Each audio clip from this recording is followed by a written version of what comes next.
Talal, he has started putting money into Al Hilal, and he's actually financed the move for Karim Benzema. And I think Saudi football officials would say to Cristiano Ronaldo, there's nothing stopping you going and finding a billionaire who wants to put money into Al Nassr as well. The other point I would say is, okay, Al Nassr have spent less than Al Hilal, but look at Al Nassr's front four. Their front four, Ronaldo, Sadio Mane, João Felix and Kingsley Coman. So you can't exactly say that Al Nassr haven't been spending money on players. That's not the worst. All right, so his strike of 2 days, you think, is pretty much over.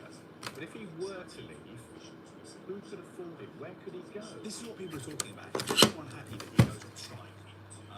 You could suggest that perhaps in the summer he will look to leave because his contract is set to have a release clause of around £43 million. Now, he's going to be 41 tomorrow. Happy birthday, Cristiano Ronaldo. From a footballing perspective, who is going to want to spend £43 million on a 41-year-old? Not many clubs, you would think. But of course, Cristiano Ronaldo is not just a footballer. He's a global brand. His company, CR7, is said to be worth £1 billion. Its revenues are around £300 million a year. That is more than some Premier League clubs. So I still think there are lots of clubs who'd be interested in signing him, not just for footballing reasons, but also for commercial reasons as well. The one issue is, if you look around on the internet for old interviews that Cristiano Ronaldo has given, he's had some quite disparaging things to say about the MLS, for instance, because he could end up in the United States. Perhaps that is to do with his rivalry with Lionel Messi, I don't know. And he's also sometimes not been too complimentary about some big leagues in Europe. He seems to sort of think that the Premier League is by far and away the best league in Europe. So, having taken all that into account, and the fact that he always talks up Saudi Arabia, and he's an ambassador for Saudi Arabia as well, I wouldn't totally discount him leaving in the summer, because obviously there's something he's very, very unhappy about. And I can't see Al Hilal stopping their spending anytime soon. They've made money from being at the Club World Cup as well. They could win the Saudi title this year. They may win the Asian Champions League as well. So I think the issues that Cristiano Ronaldo has with the way Saudi football is being run are not going to go away anytime soon. Ronaldo to Wrexham then. Carlos Olacon, our chief correspondent, thank you. Right, Arsenal fighting on 4 fronts. So just how successful a season could they end up having? Well, we'll hear from their skipper, Martin Odegaard, next here in the Sports Centre.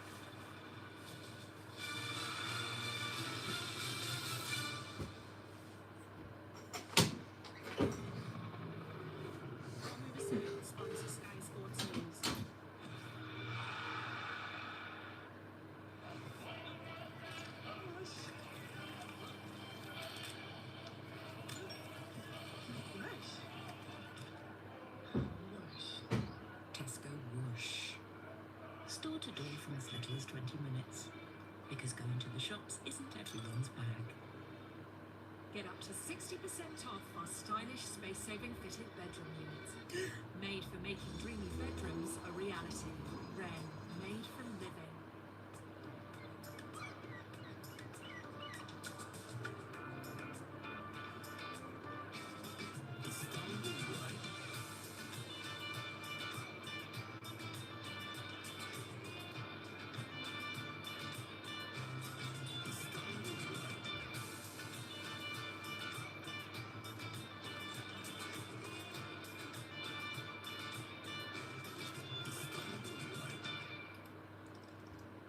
Steve, you're in a pickle. Yes, Mrs. Jenkins, I will look after your house while you're away. Right now, lunchtime spicy burrito is making a comeback, making every instruction she's giving you sound like radio static.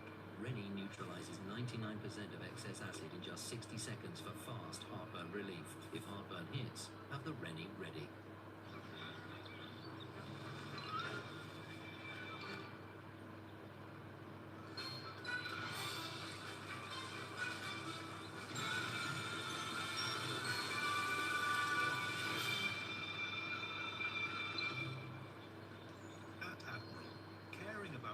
matters most to people has always been at the heart of what we do.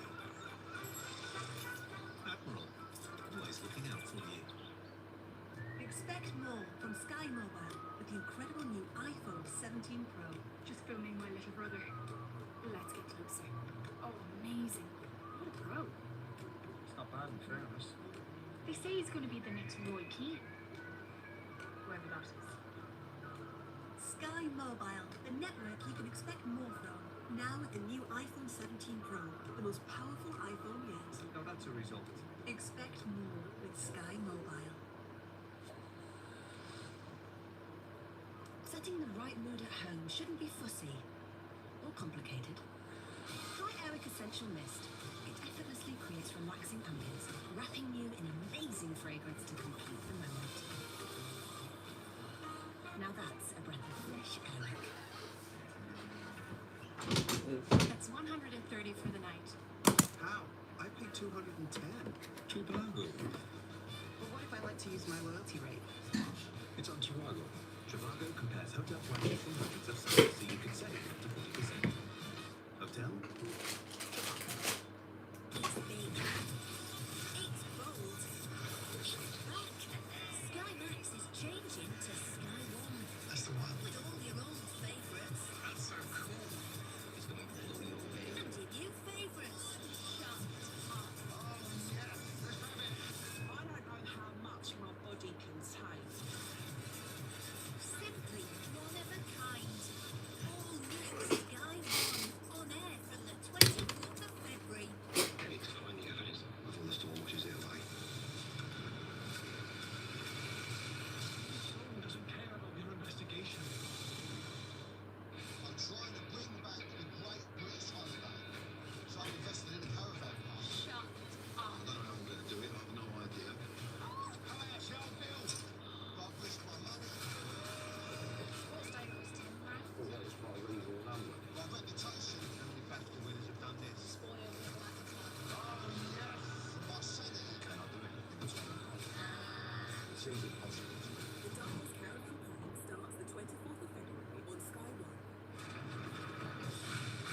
Army Reserve sponsors Sky Sports News. An explosive US drama. What did you do? I saved her. Believing stories that stay with you.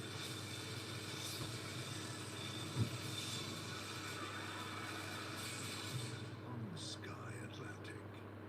1996. The European Super League. Lit the fuse.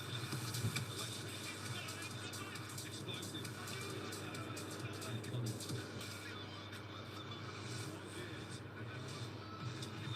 Kicking up to 30 years. River boats.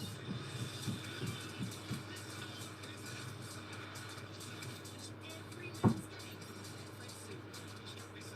Live on Sky Sports. I'm trying to bring back the Great British holiday. So I've invested in a caravan park. Shut up. I don't know how I'm going to do it. I've no idea. How much y'all bill? I'll risk my money. What stay was 10 grand? Well, that was quite a reasonable number. My reputation. How many BAFTA winners have done this? Spoil your appetite. My senate. Can I do it? That's what I'm It seems impossible to me. The Diamond's Caravan Park starts the 24th of February on Sky One.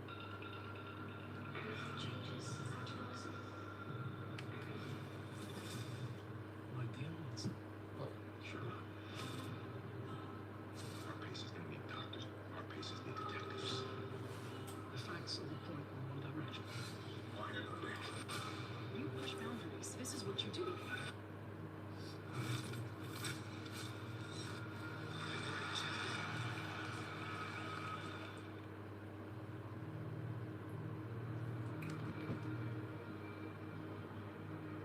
This program is sponsored by Fantasy EFL, the official fantasy football game.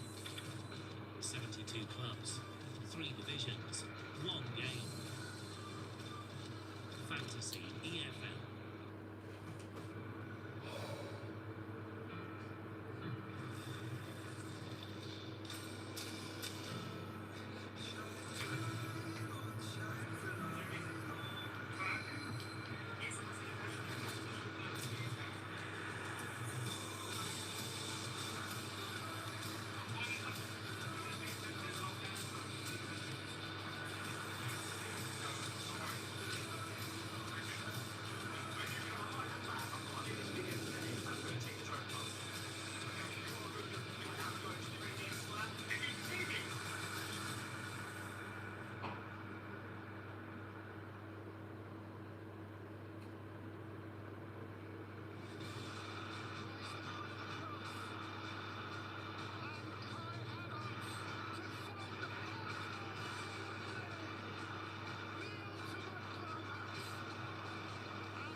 that drew at Spurs. It includes Foden and Marmoush both coming back in.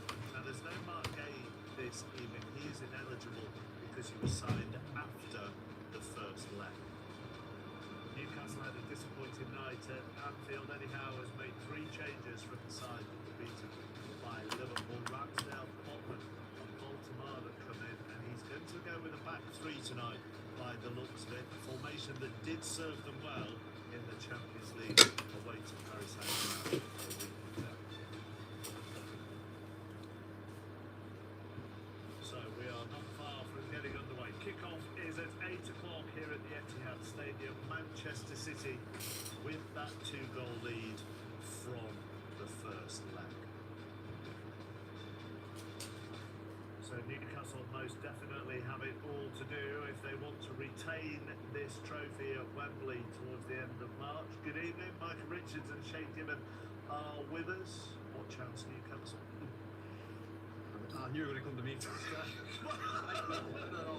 It's going to be a tough ask, I think. As you've seen last night, Arsenal flew 2-0 deficit from the first leg. I think realistically, if Newcastle had any chance to get to the final, it's probably St James's, usually just over less than a month ago. But you just never know. Chapter, see the teams there. If they can get the first goal, I mean, that's the absolute obvious. They've got a great chance. You know, if Man City get it, then it's game over, really. So it'll be interesting to see how Eddie starts the game. You know, do they come out of the blocks and really go for it, or do they be a bit more pragmatic and try and stay in the game? I think they need to come out of the blocks, I really do, and have a go, and it'll give them a huge lift if they can get their nose in front. Has anything changed psychologically for City after what happened at Spurs at the weekend? Good question. I think the first half they were excellent, dominated the game. Second half, they can't deal with fast breaks, and Newcastle are very good with fast breaks, so that could be the Achilles heel tonight. But in terms of changes, I think there's players in the team today who have got a lot to prove. The likes of Foden, Marmoush as well. We'll talk about them a little bit later on. It's very difficult for these players coming in and having to make an impact when you know we're really playing second fiddle. In terms of the game itself, I think Start with Newcastle though this evening, and hear from Eddie Howe first up with that. Eddie, right after the first leg, you mentioned that the first goal here at Etihad would be very important. So how do you make sure you start on the front foot, especially playing away against a team like Manchester City? Yeah, big task for us today. I think we get the start again. Massive for us. I think we've just got to bring good energy, positive body language, positive intentions, to try and impose ourselves on the game and play our way. And yeah, very difficult opponents, very, very good team that we're up against. But I think we can, if we're at our very best, no problems. You've used the back 3 a few times this season, last season. So what are the attributes that this system offers you to maybe try more or find more balance in a match like tonight? Yeah, there's pros and cons to every system, so that we'll feel the benefits in some respects of a back 5 with our ability to defend the width of the pitch, maybe a little bit easier. But of course, there's weaknesses the other way. So for me, the system doesn't define how you play. The principles of your play do. And today we need to see really good energy. We need to see really good, as I say, intention, positive actions from the players. We've tried to prepare them in a way that we can hopefully represent that well. And what do you think you have learned about your team's away performances this season? Well, it's a good question. I think it's been mixed. I don't think we've found the consistency that we want. We've been good in some games, really good in some games, and not so good in others. So we're searching the formula that we need to produce consistent results. And you get the point, Micah, about their away form, obviously, but then, you know, you did go back a week and they actually created a lot of chances against Paris Saint-Germain. They could have nicked that there with this formation. yeah, but I think the thing is with Newcastle, I think they're struggling with the balance of the team. So Voltemada's up there top, really good on the ball, comes really deep. But then you've got 2 fast wingers who get in really high, really early. When the ball comes in the box, he's not there. I think they're at the best when they're playing counter-attacking football. I think when they've got 5 at the back, sometimes they do start a little bit deep. I think today for Newcastle, Trippier and Hall have to stay really high and wide and be brave in the situation against Man City. We know they're going to contain the ball, really good on it, but it's what they do with it. And from wide areas, they must improve. They have this strength out wide, but as Micah says, they're struggling, Voltemada in particular, to get on the end of the crosses. The stat is gobsmacking, really. They've put in 451 crosses this season in the Premier League from open play, more than any other team. And that one goal was actually Voltemada's first against Wolves on his debut. Yeah, it's frustrating. I think he was signed as a number 9 in our circles, but he actually played as a 10 in Germany. And I think he's got to get out of the mindset of yes, he's very good at link-up play, he's very good at joint field, but when he plays it wide or joins within, he's got to bust, he's got to get in the box. You think it's a mindset? Well, I think as well, when the ball goes wide, he sometimes puts the brakes on the edge of the box instead of I'm going all the way in there. You know, the goal you talked about, the headed goal he scored, that's in between the posts, 6 yards out, and he's hardly defending it because of the size of him. I mean, go back to Palestine last week, when his time, Dan Moore, and obviously the 3 centre-halves, there's a real threat from set play from Newcastle tonight as well. Get that set play situation right as well, especially with him as well in the team. They've got a chance, but again, he needs to be more selfish. Yes, good link-up play, get in the middle of the box. Let's just look at a player further back from Voltemada and Tonali. You would say, Mike, when he needs to drive this team tonight, you know, there's no Bruno, there's no Joe Linton, there's no Lewis Miley either. Yeah, but he's with Willock and Ramsey, and they have energy. He's going to be the one sitting deep, dictating play. I think he's an absolute outstanding player, the way he is on the ball, his range of passing, how aggressive he is in those positions as well. But he's going to have to be the senior player in there and, sort of control it, because you know Man City on the ball is going to be very good. But every time I watch him, it's just brilliant. Just watch him tonight, how calm he is on the ball. And I think when you're looking at midfielders, chappers, it's when they get on the ball in difficult positions, he always wants to receive it, even when his back's to goal, and he rarely gives it away as well, so he can be a fault for them tonight. Okay, when we come back, we will look at things from a Manchester City perspective. They are going in with a 2-0 lead. James Trafford starts in goal for them tonight. 6 changes in total made by Pep Guardiola, and we will hear from him next.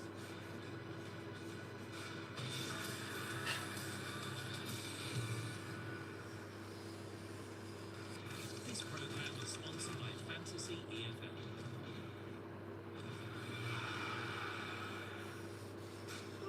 There you are.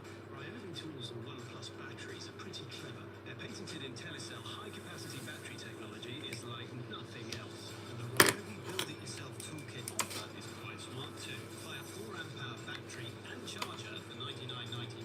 Plus, choose a free tool from a great range. What have we learned? Buy a Ryobi 4-amp-hour battery and charger for just $99.99 and get a free tool from their great range. Buy now at ryobitools.co.uk. Ultimate elimination just got bigger. The new league and Premier League match week. Pick a team each week to stay in the game. You can win a share of the league jackpot.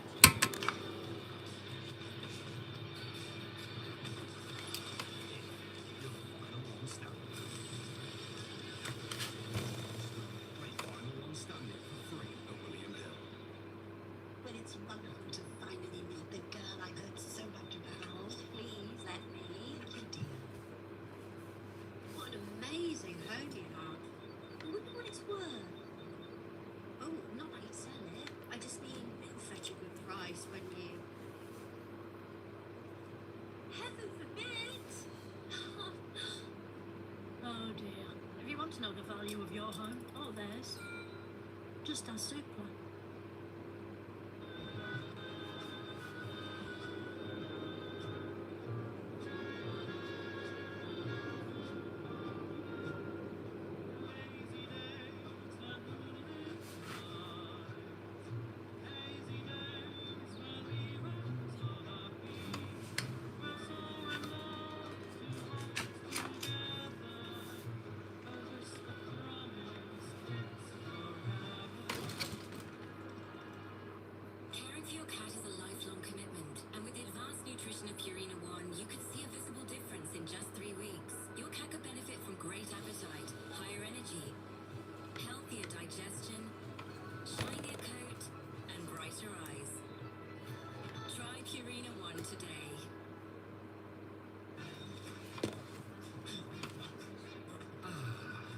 Dutch's family farm, making cider with nothing but love and skills, keeping quality up, perfection in safe hands. What could unite a vampire hunter and a vampire? I've waited a lifetime for this one. Me too. It's about time one's silverware.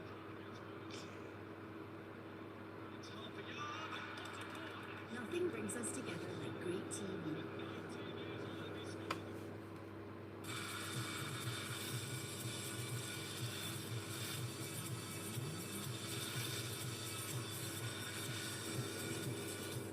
Catch every match of your team in the ICC Men's T20 World Cup. It's the hottest ticket in cricket, exclusively live on Sky Sports. Kicking off the 30th year. Sensational! Every men's game gets Super. A bumper weekend of blockbuster WSL action. That is absolutely brilliant. Live on Sky Sports. This program is sponsored by Fantasy EFL.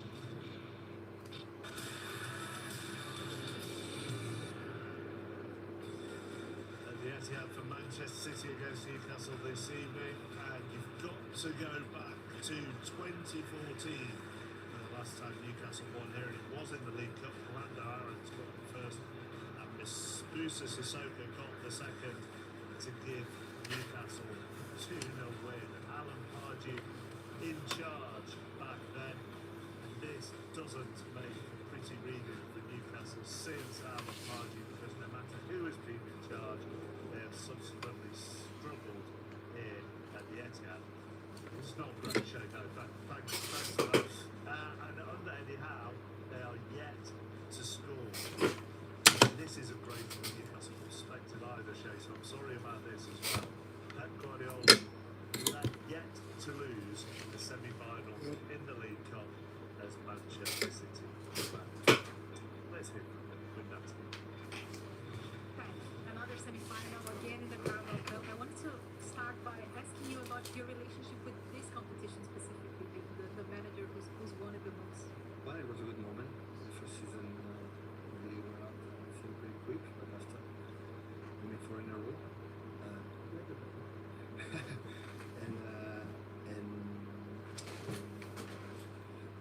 yeah, after we were out in the first round with a good team like Spurs, Newcastle, and so on. But yeah, we were back today in the semi-final.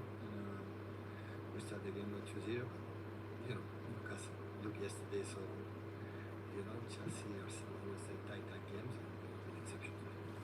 About this advantage, we know Manchester City. We know you always go for the win, but how can you be smart about that advantage that you know? I don't know how to defend that. Defend when they are better and try to score goals. The best way to defend a result like this is score more goals. And on your selection, was it about managing minutes for players who have been playing a lot, like Haaland, Shirky, and Rodri, of course, with injury in the past? Yeah, Rodri maybe can play a few minutes, but of course, with Rodri there's always a question mark before when playing a role. Ryan have a big knock in the game. That's why we make the effort to play to train yesterday, made a few minutes, and of course we fresh people is filled with TG, with of course Omar and Antoine. So yeah, good team and go for it. Thank you. What do you want to see from Omar Mamouche tonight? Well, it's an opportunity, isn't it? Obviously, when you're playing behind the great Erling Haaland, when a game comes along like this, you've got to make it count. And again, it's an opportunity for him to show the Pep he's a top player. I mean, for any striker behind Haaland, it's difficult actually in the club, and it's difficult even more so, I think, for a player to come in out of the cold. Yes, he's just come back from AFCON with his nation, of course, as well, and maybe not hit the heights that we think he can, because I think he's a top player. He just needs to add goals to it. But it's very difficult, Mark, to get that consistency when you're in a game, out for a couple. You know, you're getting sort of spells off the bench as a substitute coming on. And being tried in different positions as well, really. And again, I think this is his best position as a number 9. Obviously, Haaland's blocking that pathway. But again, if he plays well tonight, obviously scores some goals, it gives Pep a little bit of a headache, doesn't it, for maybe even the final, perhaps? Yeah, it's just an intelligent rules. I like the first time getting some really good spacing work. Like you said, when you got Haaland there, he's obviously going to be number one. So he needs a big performance tonight. Can you use the same argument with Phil Foden in maybe now feeling like he needs a run and in a settled position? The purple patch from maybe before Christmas seems to have just faded slightly. Yeah, it's dried up a little bit, but we know the quality of Phil Foden. He's still that player who can receive the ball in half, turn in them spaces. It would be frustrating for any player when sometimes on the left, the middle, on the right. I think he's best from the right or in the middle, but you can't doubt his quality. I think sometimes he struggles with confidence, being in and out, and sometimes Pep wants it, and sometimes he doesn't. And when you come in, you know you've got to perform. But do you think it's harder when you've come through the ranks? Maybe. Not for him though. He's from 6 Premier League, so it's easy for him. But it's just with those sort of players, I think they find it hard for consistency, and I don't know if that's because teams are now sort of playing in this low block where he can't pick up the positions where he wants to get the ball. I'm not making excuses for him, but he is the one who can open up that door. I just want to see a little bit more often. The warm-ups are coming to an end, and we are not far from getting underway here. Manchester City with that 2-goal lead, and Newcastle get themselves back in. It's coming next.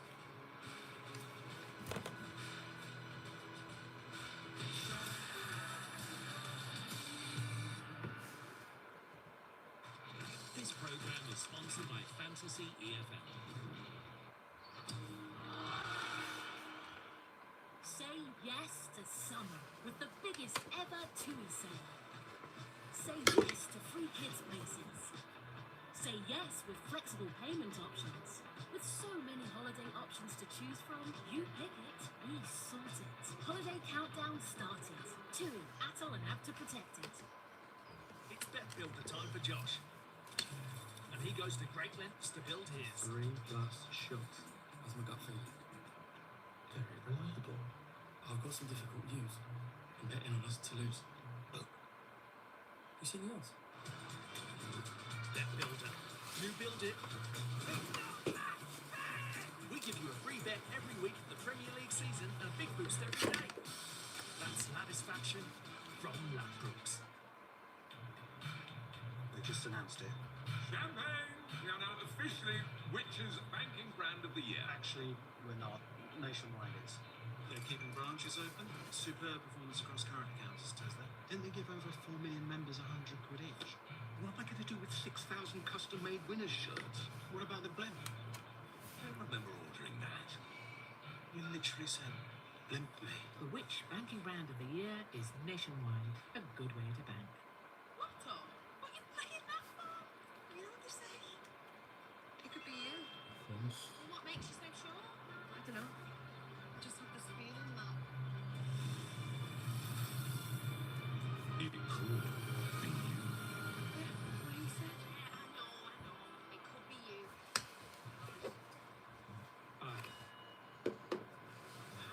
I'm the best man. I'm gonna look like an idiot. Okay, start funny. Funny's good. Maybe. You'd never forgive me. Friendship is a journey. Cringe. That's it. In year 5, Dan had the bright idea. Cracking best man speech. On the train, you can.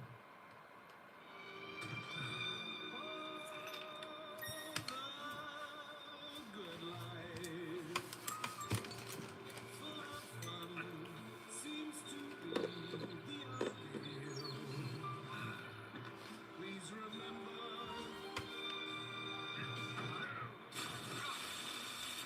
Sergey, nobody wants to sit down. Get more me time. When you save with Compass Market, the simplest way to save.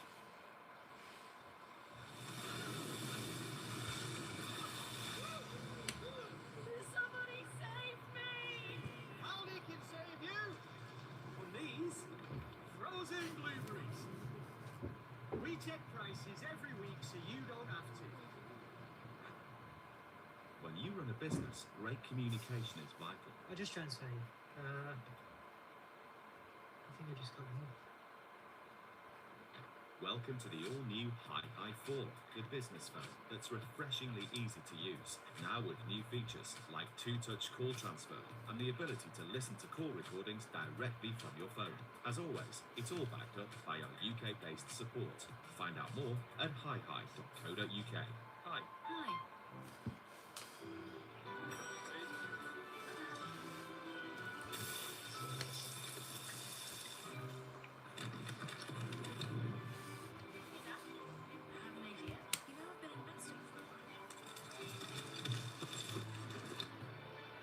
From insurance to wealth and retirement, we can help solve life's financial puzzles. You're going to do great. Making it click? It takes Aviva. People around here trust me.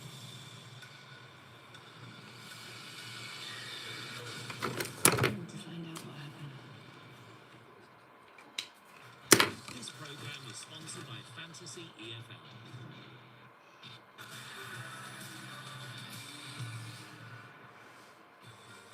Over a month until the Carabao Cup final at Wembley, Sunday, March the 22nd. We will, of course, have it live for you then. Arsenal are there already. Who will join them, Manchester City or Newcastle? They are cranking the atmosphere up inside the Etihad, going through their Blue Moon celebrations with the home side 2 goals to the good. Kickoff is coming.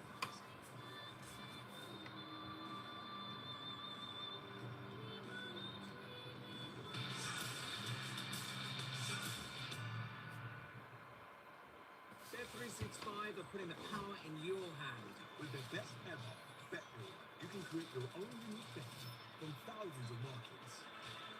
And at Bet365, if any of your players get subbed off, your bet rolls on with sub on, play on. But that's not all. Their incredible early payout offer comes as standard. Why would you build your bet anywhere else? Download the app and see why it's never ordinary at Bet365.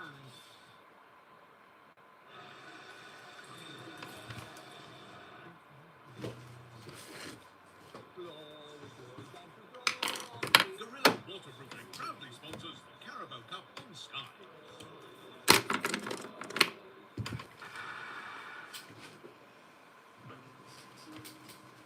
And welcome everyone to semi-final night at St James's Park. We have the Holders against the serial killers. Tucker slides it in! And puts Semenyo 1-0. Semenyo's done it again! Short-lived. Treasure by Ryan Sergey in the dying seconds. Holders grip on the trophy is loosened here tonight. City in the trophy. We saw one approach last night, Shay, from Chelsea, which was very much keep it tight, keep it goalless for as long as possible, and then try to nick something, which didn't pay off for them. Do you expect Newcastle to do something slightly different? I hope so. And the difference is obviously they've got to score 2 goals, Newcastle, whereas Chelsea only the 1 last night. And let's not forget Newcastle are the holders as well. They won't want to give up this trophy tonight without a fight. Yes, it was a disappointing first leg, but they've got an opportunity. They really have to. You know, the results inconsistent this season. But again, if they can get to a final next month, you know, it can give the club a huge lift. It's a big ask, don't get me wrong. But these teams have, you know, even in the final last year against Liverpool, no one gave them a chance. So these players, led by, of course, Trippier, will think themselves they've got a chance. And again, I said at the start, if they get the first goal, it gives them a huge lift, and you just never know. Kieran Trippier and his Newcastle teammates have been stood in that tunnel for about 3 minutes now. They're ready. Manchester, that's why I think he keeps looking round in frustration, because Manchester City have not come out yet. Some of the subs are coming out, but he's looked back again to see. You just do a Roy Keane special and walk onto the pitch. And they're still finishing off their Blue Moon celebrations here. Can you see Newcastle causing City problems? Yes, I can. I don't think we're causing enough to win the game, but in terms of scoring a goal, especially watching City in that second half against Spurs, the way they just, when they up the tempo, Spurs, Man City couldn't deal with it. And if you look at Newcastle's starting lineup today, they've got pace in that side with Gordon, Willock running into the box, Ramsey with his energy as well, and Baltimore sort of being the front man to hold it up, knit it all together. But in terms of, it's just whether they can get high enough up the pitch to have an effect on the City side. Trippier's definitely think I've been stood in out for 4 minutes. Where are they? And they eventually come down. And it is a big night for some of these City players who don't regularly start. Yeah, well, again, Trafford got signed and I bought him Donnarumma. I thought he was brilliant on the last leg, on the first leg. Then we mentioned Foden, Mamouche as well, and Nico Riley playing in midfield. We did think of a good performance too. So, yeah, a lot to prove out there. Eventually, they are on their way out of the tunnel. Manchester City 2-0 up from the first leg. Let's join that fortune team here at the Jamie Carragher and Rob Hawthorne.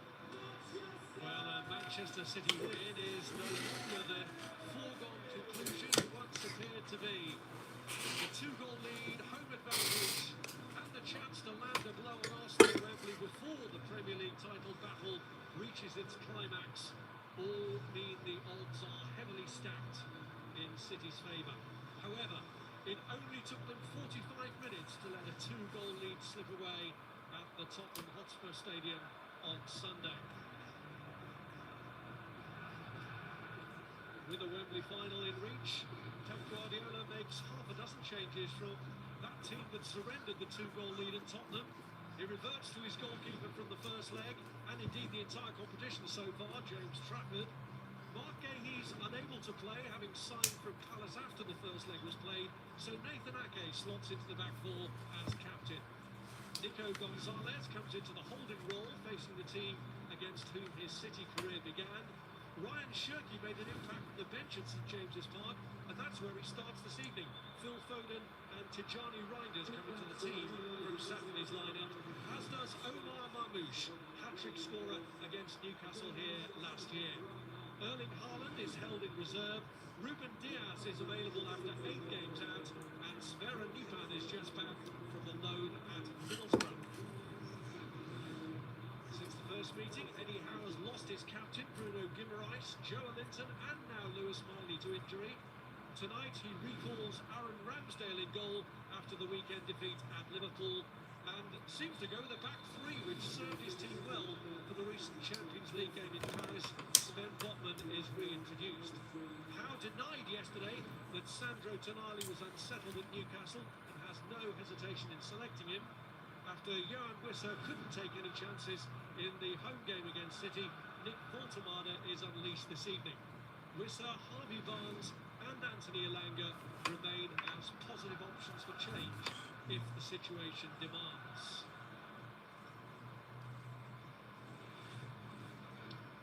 So long known as the Rodri role, how do you see this man filling it, Jamie? Well, he isn't filling for Rodri. When you think of the big money that Manchester City spent last January, 3 of them in the team today, Kusanov, Gonzalez and Mamouche at the top end of the pitch, but he's the only one who you think may actually feature a lot more goal focus. Rodri is still trying to get up to speed. We're a huge game for him to try and protect that inexperienced Manchester City back four. And Andy Gordon at the other end, I like him in the centre forward role. He actually caused loads of real problems a few days ago. A blistering pace, so Walter Martin, that might actually be a really good partnership tonight, because Walter Martin, I think, definitely need pace around him.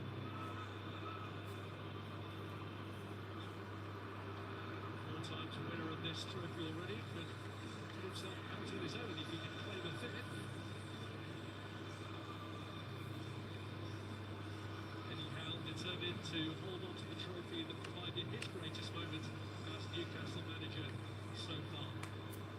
The incentive for Newcastle to cause an upset is great. This is still the closest they are to gaining more silverware this season. And if they are to win tonight, without the need for a penalty shootout, they have to score as many goals here this evening as they have done in their last 10 visits. This is Newcastle's first away game in defence of the trophy they won last March.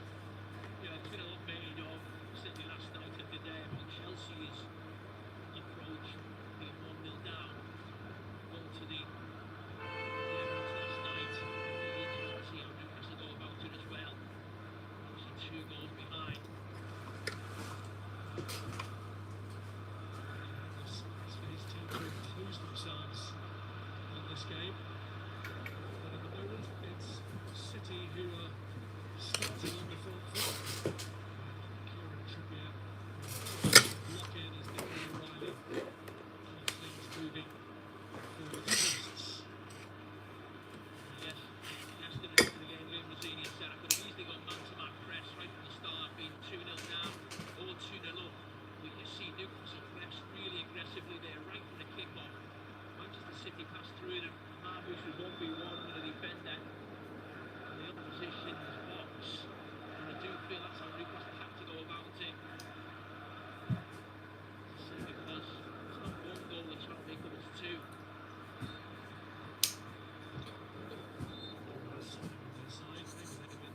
tonight for Manchester City.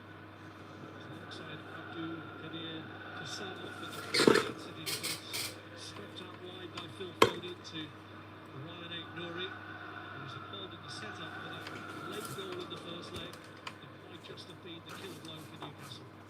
Tonali away up the ball. And here's Voltemada coming under pressure and losing it. Gonzalez looking for an angle through. Foden likewise. Tonali emerging with it, but finding himself crowded out. This is Matheus Nunes to Semenyo. One of his 4 goals for City already this season against Newcastle in that meeting in the first leg. Here's Aït-Nouri to him from Tijani Reinders, to whom he returns it. Last 30 seconds of the game, you've just been about the centre of that pitch. There's so many bodies in there. The set-up of Newcastle, 3 central defenders as well for Newcastle. It's been now so much playing a game. It has been probably for around 12 months now, almost without wingers in some ways. Just packing the centre of the pitch, asking us full-backs to be almost divine players.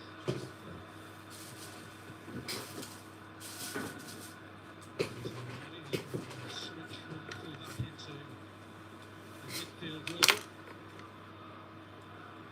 Aït-Nouri is the full-back will have to fulfil Guardiola's wishes this evening. Here's Gonzalez. Looking for a man on the other side. Matheus Nunes just couldn't bring it under control, and Lewis Hall does get the free kick. The referee was a bit quick on the whistle as Newcastle launched it. Hamilton is the ref. Yeah, he was a little bit. Did well Newcastle there, that's what they'll want. Randy Gordon. He hits Manchester City on that counter-attack. I think it's going to be very difficult for anyone to stay with them. Putting more pressure on Newcastle. Can afford to do. Maybe it is just going to be about containing the outside of Chelsea might attempt to do against Arsenal. Kasanov will slip.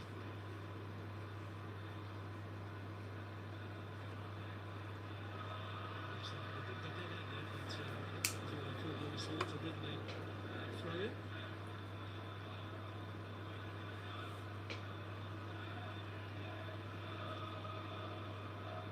To Hall.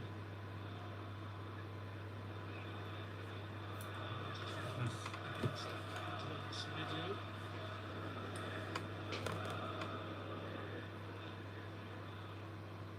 Kasanov. Here's Nunes. Aït-Nouri. Trippier getting close.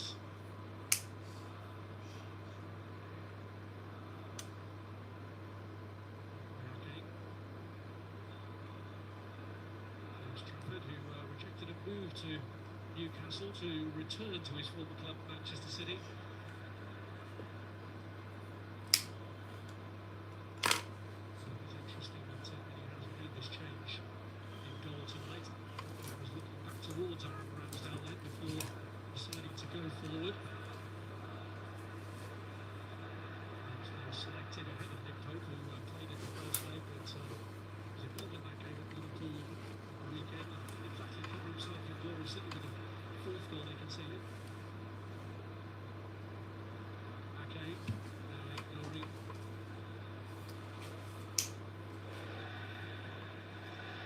Here's Nico O'Reilly. O'Reilly's been talked about a lot with Lewis Hall as an option for England at this summer's World Cup, even though O'Reilly isn't playing in that role currently. I've been really impressed with those young players. So it was excellent for Newcastle against Gonzalez. And now is it going to open up for City? Glenn gets into the challenge. That's it. But does him no favours because it deflects. 1-0 City. 3-0 would have to go. Newcastle not going to come back from this. Arsenal versus City next month. Yeah, there's an element of looking down there, it's heavily involved. I think it might be him who's playing Mark Bouchon.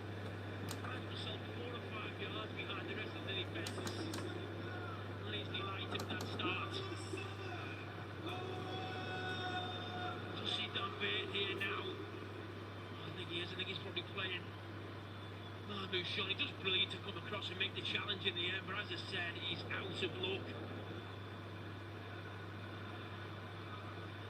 Yeah. Nothing else really the goalkeeper could do. You think you've come across and made a decent challenge, but he has to make that challenge because his initial position wasn't right, and he calls himself 4 or 5 yards behind the rest of the back line. And it's very early in the game, but it's very difficult to see any way back for Newcastle now. Here's a grievous blow for Newcastle. Dan Burn, it was a scorer for them in that glorious victory in this competition back in March. Been a disappointing loser a couple of years before that. But Newcastle, who've never lost a semi-final in this competition previously, really up against it now.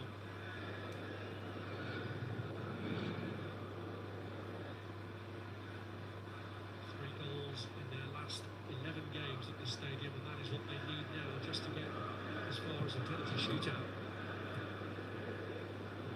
Voltemada slides it through. Can Gordon lift the mood?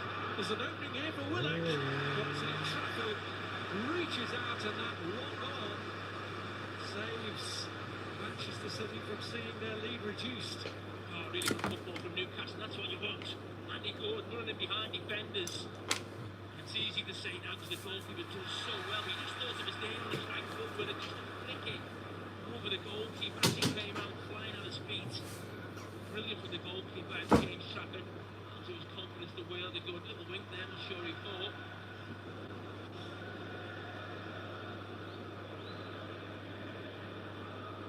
He conceded 1 goal in 4 league cup ties this season as James Trafford. That was the only occasion when City found themselves behind against Swansea.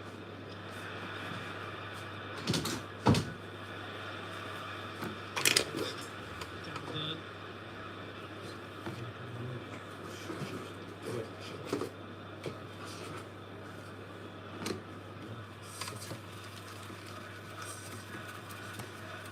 And rest got laurels for the City manager.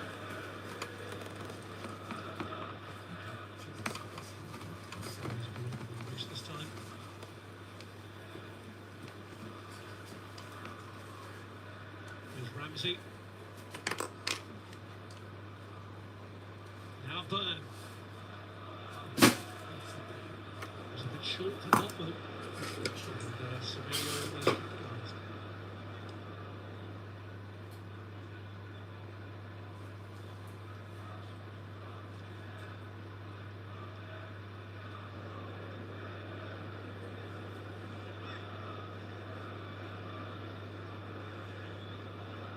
Voltemada. Now Trippier. Gordon made the run, but it was beyond him, and Kassanov has enough strength on the ball back to Trafford. Here's O'Reilly. This is Antoine Semenyo.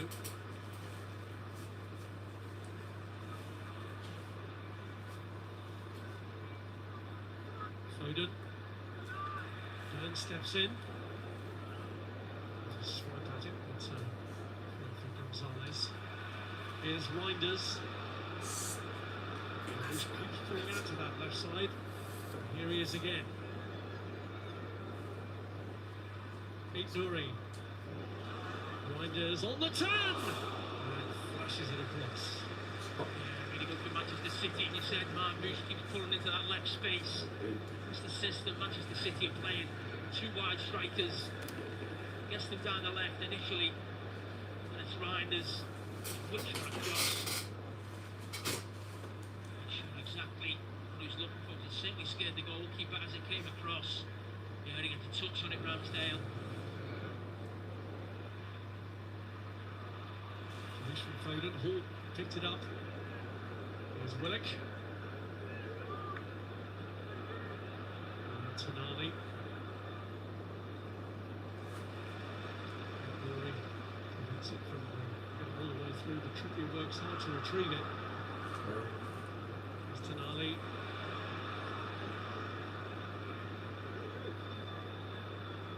promising.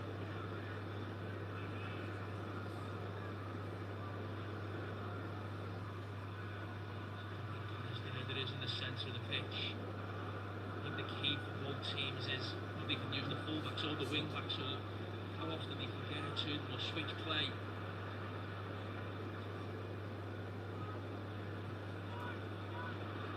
Finding Joe Willock. I mean, that sums up Baltimore. They had two opportunities there to put him in behind that high City defensive line, but he just doesn't have the pace. He doesn't want to run in behind. If that was Anthony Gordon, even threw on goal there a couple of times, or certainly had a couple of opportunities. As it was further out to the right. So there is as we played into his feet, but he's got to go back to try and get forward again.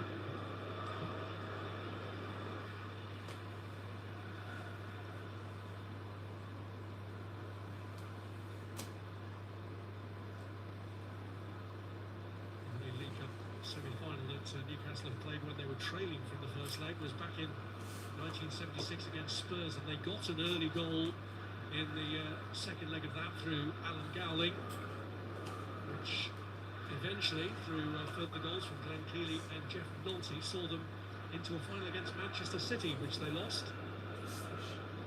And here it is City who've got the early goal to further complicate Newcastle's task tonight.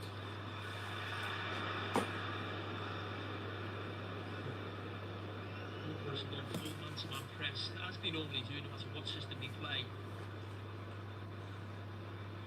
You see the Manchester City trying to get the ball into the striker, Marmouche. That was the problem for Dan Bain on the goal. So then he made a run behind, and what they're doing is pinning the two outside centre-backs for Newcastle. Even Botman free in the centre. That's what trying Dan Bain behind the rest of his defensive line, and that's where City find themselves one up.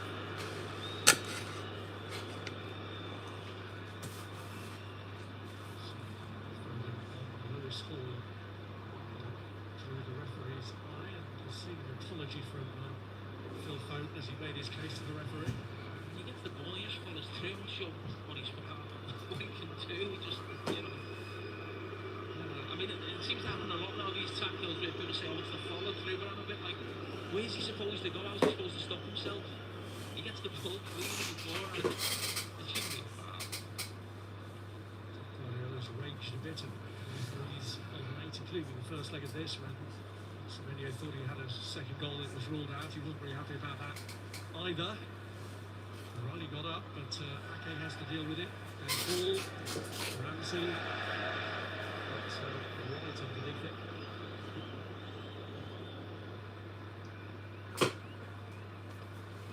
If you can call it that, that was the first attempt of the game for Eddie Howe's side.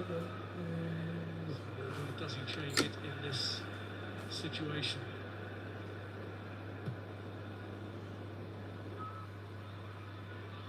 Here's Semenyo, now Nunez.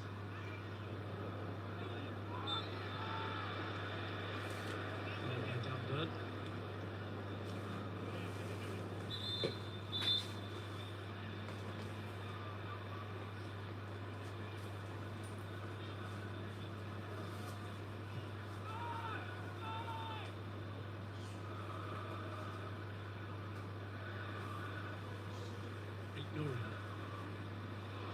Actually going through to it by Reinders. Rory has made excellent progress here. It's a great run from the fullback. It's a reflection on the shot that leads to the corner.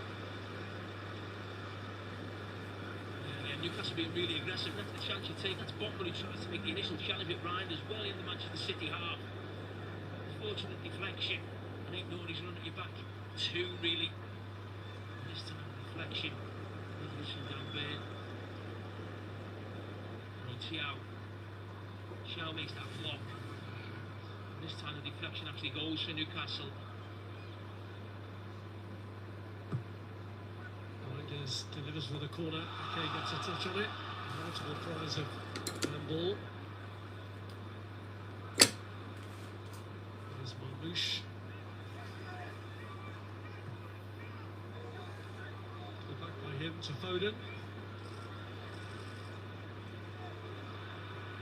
Gonzalez, Nuri. And Foden. His teammates was in the way then. Marmouche.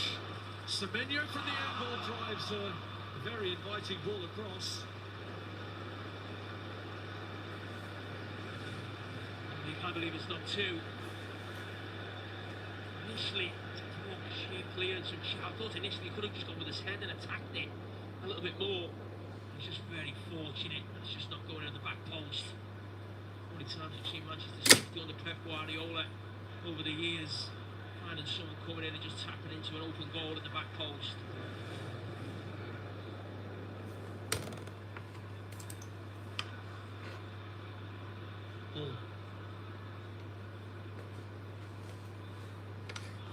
Gordon. By Tonali this time now. Voltemada just get it out to Kieran Trippier and then carries on his run.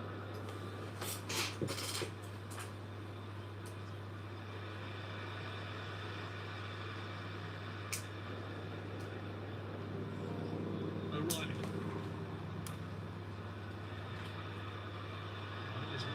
Forward and it's been delivered for him. Here's Marmouche. Deflection. I mean, it's so difficult. And this was the conundrum from Leo Mazzini last night. How much you go after the opposition when they got the ball and try and press them high. And when you go up against quality teams as Manchester City and Arsenal were last night,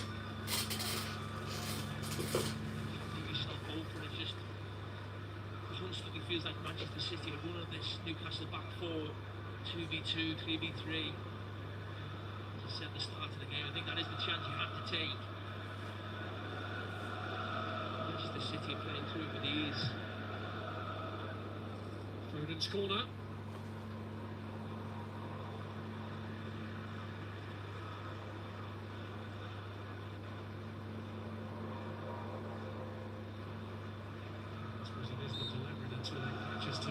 Ultimately do become bolder, and anyhow they need perhaps more urgent because of the greater deficit to overhaul.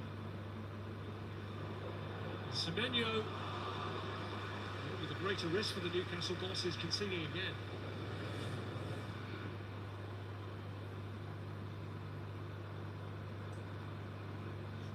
Throw in that chance emerged. Yeah. His goal record this season. 10 before he joined from Bournemouth. He was not too pleased with the rule change that allows him to play for two clubs in the competition. Here's Anthony Gordon! And the touch is at Trafford, who again, for the second time in this match, has made himself big. Well, they've had two big chances, haven't they, Newcastle? Really good from Dampin. At the last minute, he pulled wide for the goal kick. And he just wanted that on his right foot, wouldn't he? Anthony Gordon. But again, brilliant from the goalkeeper. Both occasions now he's been out really quick, right on top of the attacker.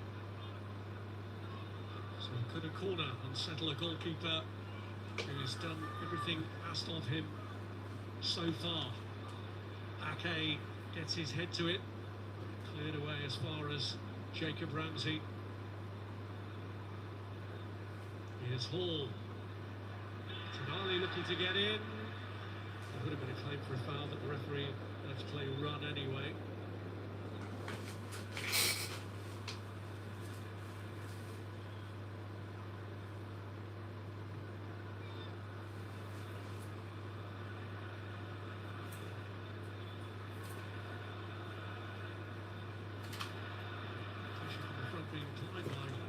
Willock. It's a situation Newcastle find themselves in here and trying to seize some kind of initiative in the match. That's what the game is, and it won't change because Manchester City have scored a goal. And that they're going to press high. Can Newcastle win it in the opposition half and have a great chance of going to score themselves, or can Manchester City play through them? get at them with a 2v2, 3v3 on the back line. And City have had the most, they've certainly the better of it so far, but Newcastle have had chances.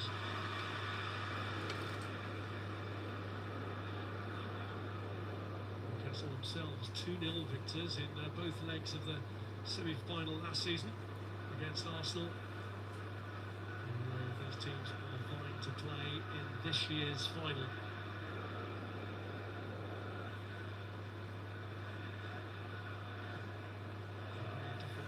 Scenario for the house team in this particular campaign. Hall forced back by TheSpursStand's. Free kick, very short to Tonali.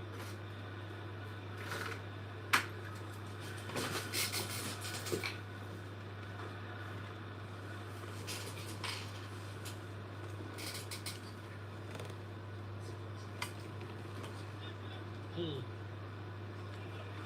Here's Willock.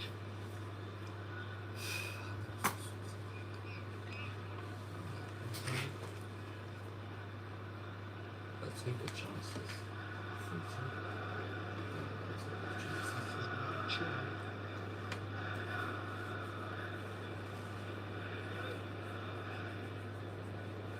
Gordon.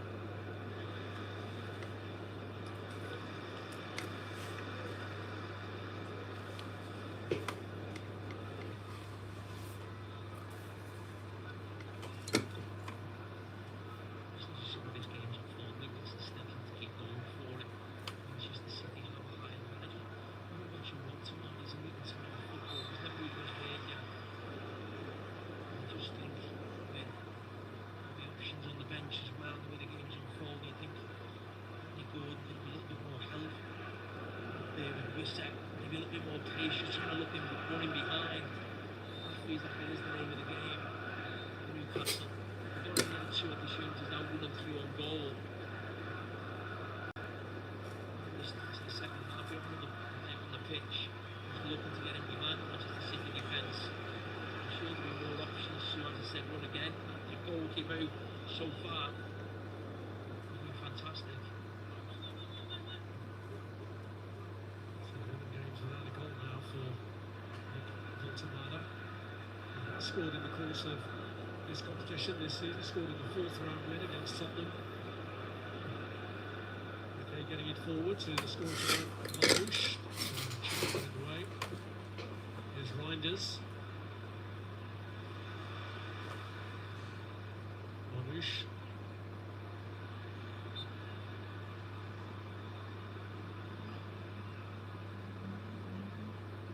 Nori with the free kick.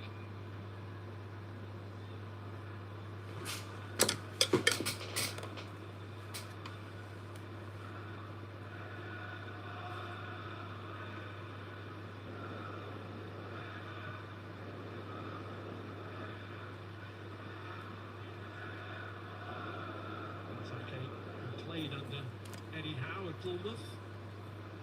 Now Foden.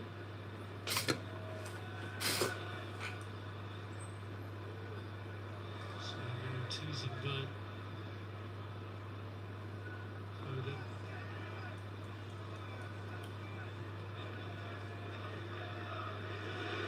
Riley.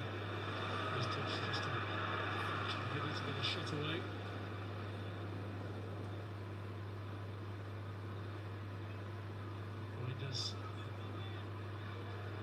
Nuri. Here's Gonzalez.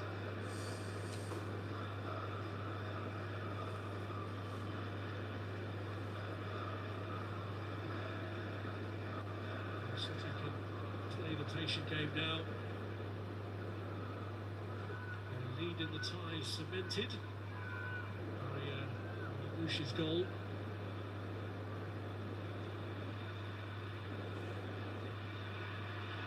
Big pressure here, and there's a pullback there by Nunes that's going to bring him a card, pulling back Lewis Hall. Yeah, brilliant from Lewis Hall. Really impresses me every time I see him play. There's a good little battle going on for a few seconds. He just wouldn't let him go. Once he got away from him a few times, just kept going and going. He relentless in that Lewis saw. That's what Newcastle have got to try and do. Can they press Manchester City in their own half and win it in dangerous situations? And that was a perfect example of what actually the game plan is from Eddie Howe. Not always easy to implement it because Manchester City have so many fantastic players, but it's a dangerous situation for Newcastle now to try and get back into the game.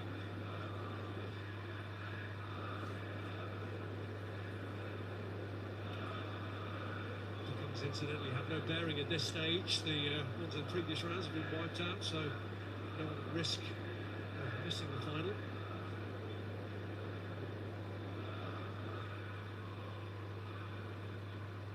James Trafford has already denied Relic, denied Gordon.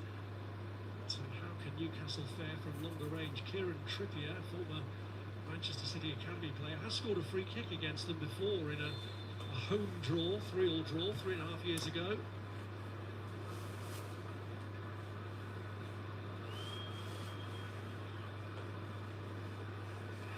Trippier doesn't least work James Trafford.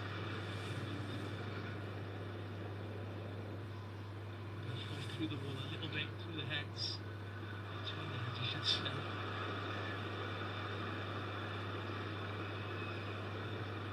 Blinders. Semenyo pulls it across, and Marmouche is there again and scores again. That's it. 2-0. Well, there's been some good fortune about both of his goals, but the record will show it's a double for Omar Marmouche, and Manchester City are well on their way to a Wembley final in this competition now. Said the name of the game is, can Newcastle win it high or can Manchester City play through it? And look at Newcastle pressing high, trying to go after City, but so often Reinders has picked the ball up in this left channel and just been running at that Newcastle defence. I think he's just on Kieran Trippier playing him on Semenyo. This time Semenyo was on the left and it's Marmouche on the right, and he just can't move his feet quick enough. Kieran Trippier to get it clear as the touch from the goalkeeper comes to him late, and those two wide strikers are at it again. Semenyo and Marmouche in those dangerous positions. It's not great for Kieran Trippier. Just leaves him with the open net, and that is it over. Now I do think, oh, they're checking something offside. Checking offside against Antoine Semenyo in the build-up as to whether he was on when Reinders played that ball through to him. And the on-field decision has been confirmed. So, despair for Newcastle because it is 2-0 in a repeat of the first leg scoreline. Yeah, it looked to me on that just with the naked eye. Trippier was just obviously in the side of Semenyo, but I think it's really interesting now for Eddie Howe, when you think of, like, you know, managers watching at home, you're probably always watching games and thinking, what do you do here if you're a manager? I mean, the tie's over. I don't want this to become like almost an embarrassment to lose the tie, so it's a 6-7, 8-0 over 2-0. It's the first time Trafford's put a foot wrong. I mean, it's difficult to change too much now from the side of the pitch, I suppose, but I think once you get in at half-time, I think you may have to think about this differently as a manager.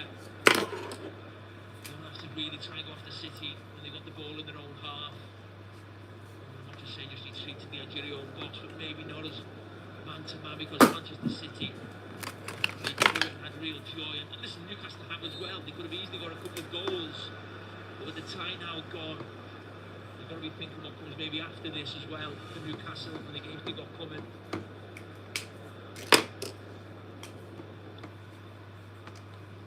So that's how tight the margins were, but he was onside Semenyo, and Omar Marmouche, who scored a hat-trick against Newcastle on their last visit here, is 2/3 of the way to repeating it. So for anyone who raised their eyebrow when they saw he was in the team ahead of Harlow. Sorry, Rod, that's what I'm talking about. Botman's got all the way with Reinders again in there, and Reinders just ran past him. Here's Semenyo. There's a touch on that, but it's followed by Reinders. And it's getting awkward, really awkward. 3-0. Newcastle now.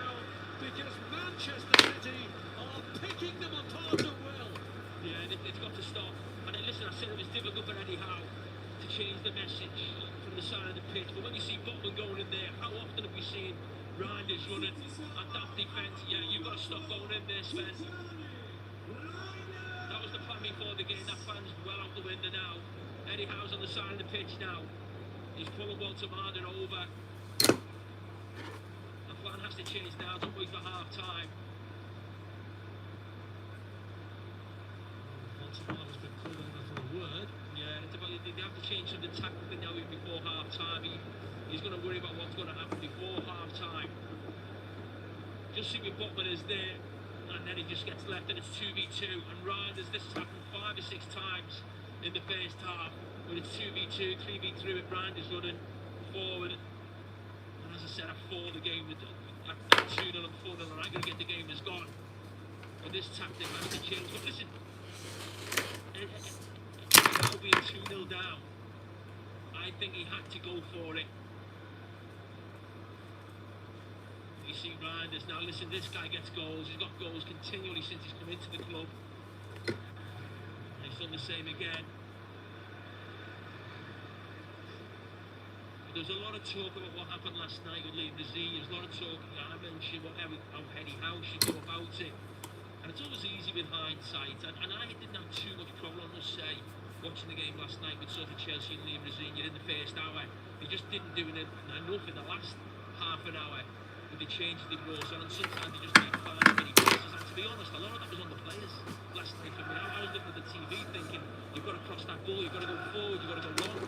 I'm sure Liam Desir is saying exactly the same. I'll probably say watching this game that he's been vindicated by what's happened here tonight. Yeah, I want to say I had no problem. There was only 1 goal in it. When it was 2-2 for Newcastle, I think there was an element where they had to be on the front foot and certainly try and get that first goal.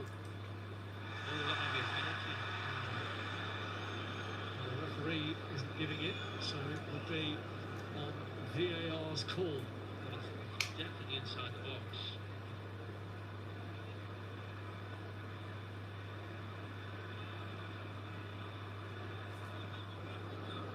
Dan Burn, who's caught John Semenyo in the box from behind.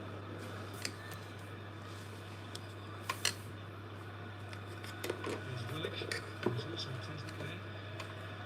Now Hall, Gordon.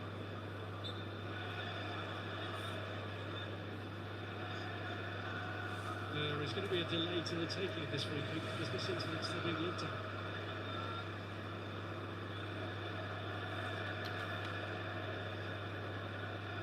Definitely clips him down there. Switch up what's happened, contact. No, but to be fair, no, but maybe it's almost a slight bit of contact, but then it's the actual coming together of Semenyo's ankles himself. VAR agrees with you. Yeah. I'm glad as well, actually. I'm looking at the scoreline, really, to be honest.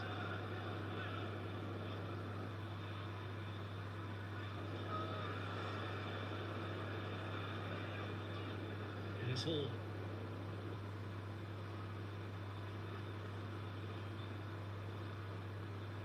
Tonali. And switch. Gordon. Willick trying to get to the line. Actually keeping the line for Gordon. Hall trying to lift it in. Caught Foden in the face. It's a foul given away by Dan Burn.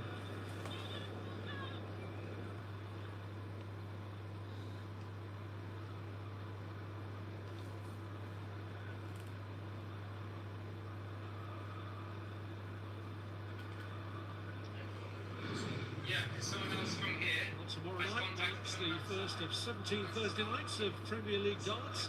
Night 1 is actually in Newcastle. Luke Humphries, the defending champion, begins his defence against Gerwyn Price. Tomorrow, Sky Sports Plus from 7 o'clock.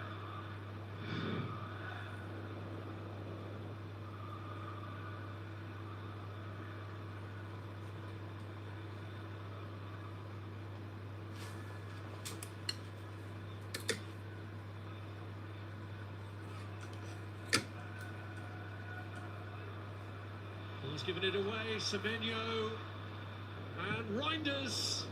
Ramsdale had that near post cover.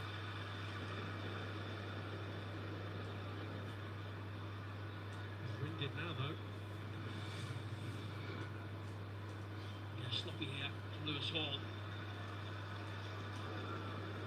Just tries to hit it as hard as he can. He knows he's not really going to score, but he's going to try and maybe make the goalkeeper work, maybe get a deflection. Winded him.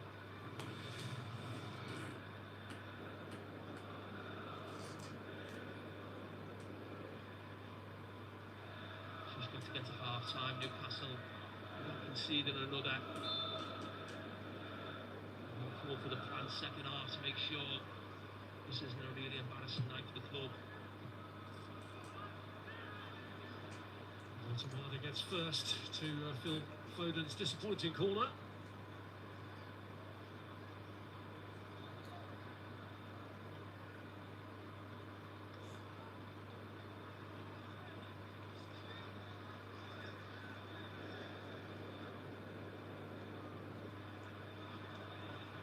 Here's Gordon. Gonzalez.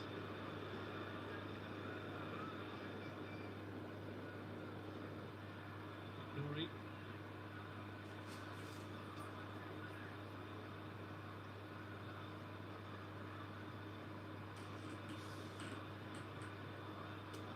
Amush.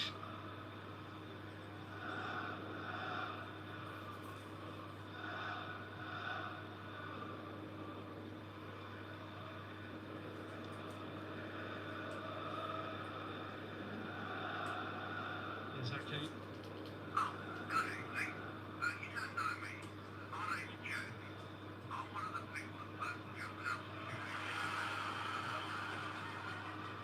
Gonzalez. Casanov.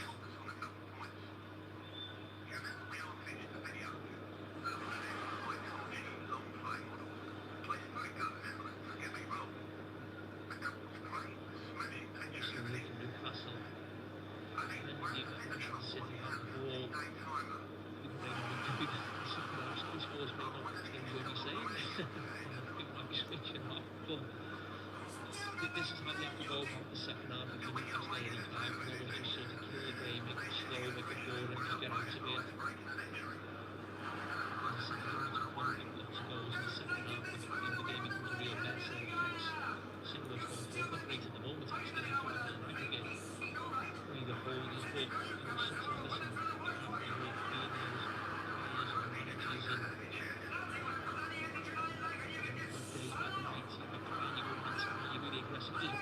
a bit brilliantly for them in the actual cup final against Liverpool, didn't it?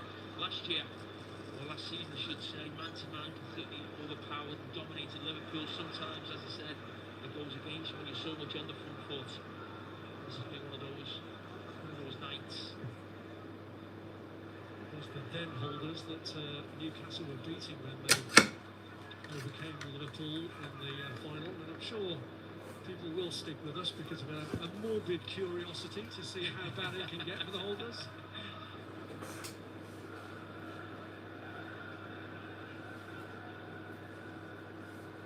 There's not nothing telling now anyway besides football. That's all right, what? I mean, nothing good. Take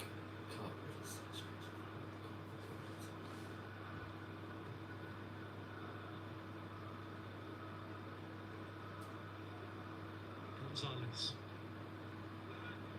There's Ryan Ignori.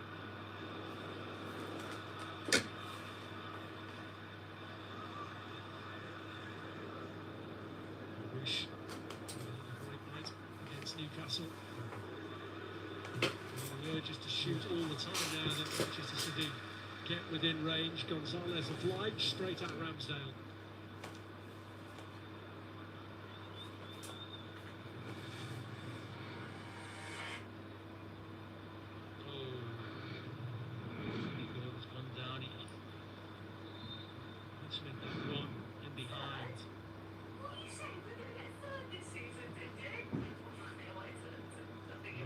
Weren't bad enough for Newcastle. He's just set his hamstring to Phil Foden. No, that's not good. We'll have backup options ahead that will concern Newcastle, who've already had to take on board a number of injuries. Fabian Schär, Joe Linton, Livramento, amongst those who are sidelined, along with Bruno Guimaraes and Lewis Miley. Harvey Barnes would be an obvious replacement to come on. I mean, I was just watching the actual setup, and at one stage you think, okay, you can play this, and Kusanov ran back and had to go and put the brakes on initially, so it was never actually on, really, when the goalkeeper were actually left live Ramsdale.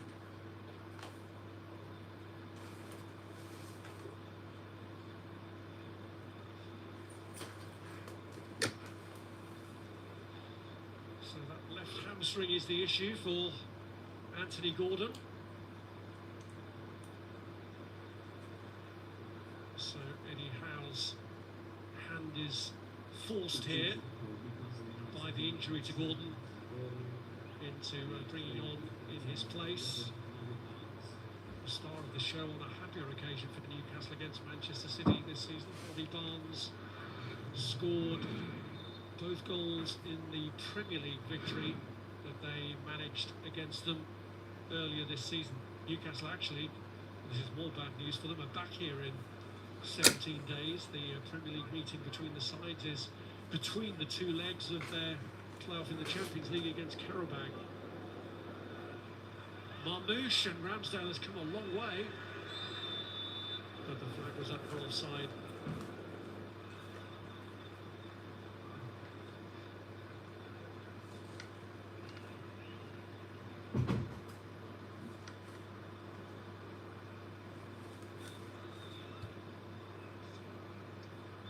Omar Marmouche has a better scoring record against Newcastle than Erling Haaland has. He's only scored once against them, but Marmouche now has 5 in 2 games here against them.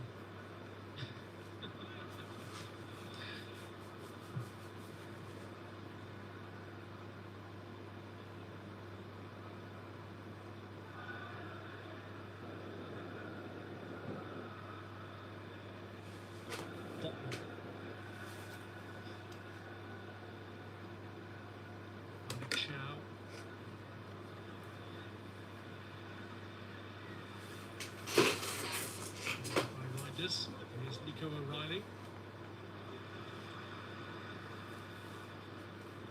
Reinders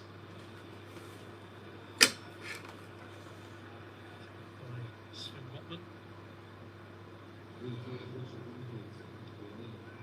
added minutes, not what Newcastle wanted to see.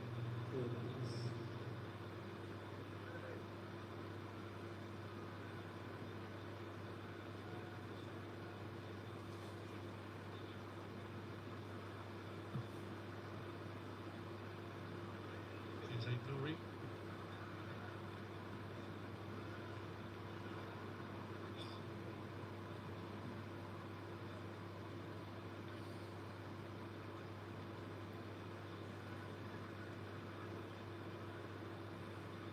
Again to engage with O'Reilly. And here is Nathan Ake.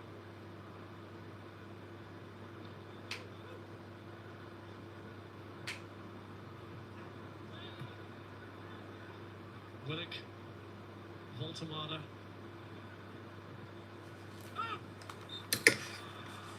Tonali was upended by Ryan Ake-Nouri. Trippier wanted to take a quick free kick, but it will have to be retaken.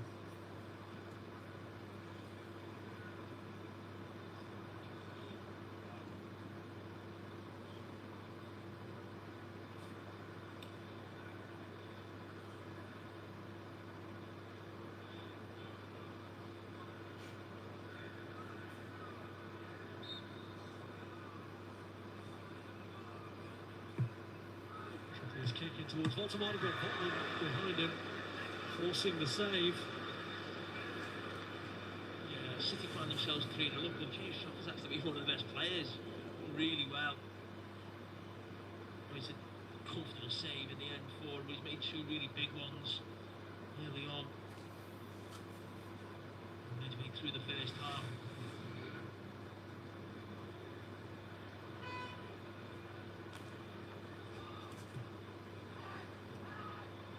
Short to Hall.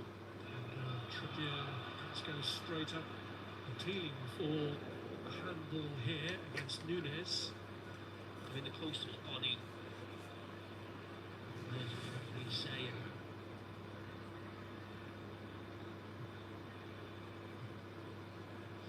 There's that was open, so close to his body. I don't think he can account for that. Maybe a little bit different in a Champions League game. I mean, it's nuts in the Champions League in terms of handballs. It is still being checked, which is why Tony Harrington has delayed the taking of the corner, but it has been checked now, and confirming what we said, they are very close to the body, no concern, and resumes with a corner kick.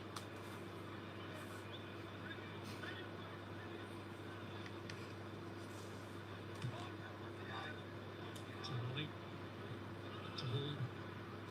Trippier swings it in, Byrne goes into challenge, and that just forces the drop from James Trafford.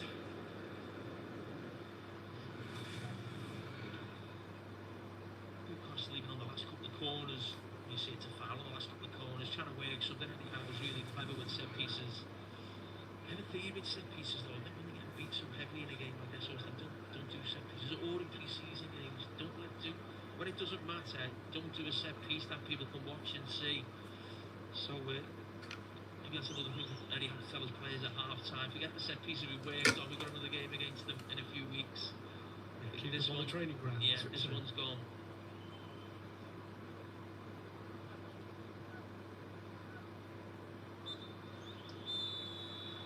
Manchester City with more than 1 foot at Wembley already, and Omar Marmoush has put them into a strong position from the 7th minute of this game when he deflected in Dan Burns' attempt at a clearance, and it was from another attempted clearance by Kieran Trippier we got his second, but Johnny Reinders has been running through the Newcastle defence destructively, and he deserved the goal that he got for City's third. Despite that, James Trafford has had to make a couple of decent stops, in particular from Willock and Gordon, but Manchester City have this game firmly in their grip. Manchester City 3, Newcastle 0 at half-time.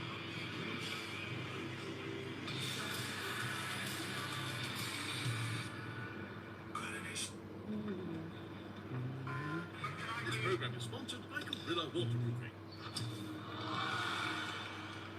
It doesn't get bigger than this. Seahawks, Patriots. It's Super Bowl 60, and it's live right here on Sky Sports. The one where the friend's meal came to McDonald's.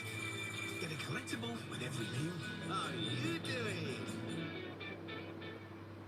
Good morning with Don Collapse. Good morning. Good work, gal, stealing the show. Flawless moves. Don Collapse reactivates your natural gut rhythm for satisfying overnight constipation relief, making your good morning even better with Don Collapse. Breakfast is the most important meal of the day. Suggesting that skipping breakfast is best. Have breakfast. Skip breakfast. Knowing what's good for you is confusing. At Alpro, we keep things simple. Plant-based goodness, enriched with 5 essential nutrients like calcium, iodine, and vitamins to get the morning started. Alpro, healthy made easy.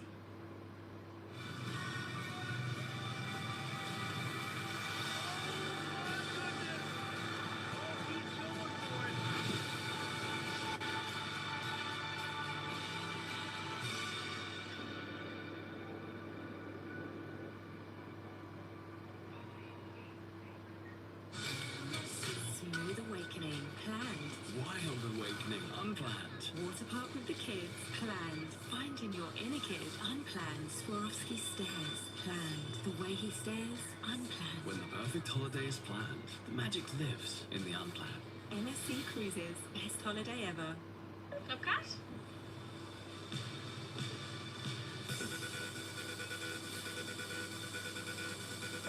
Card accepted.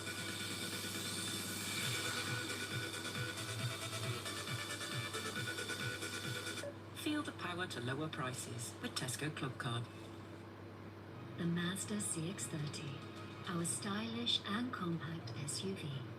Available with 0% APR representative when ordered before the 31st of March 2026. Mazda, crafted with Japanese soul. Search Mazda.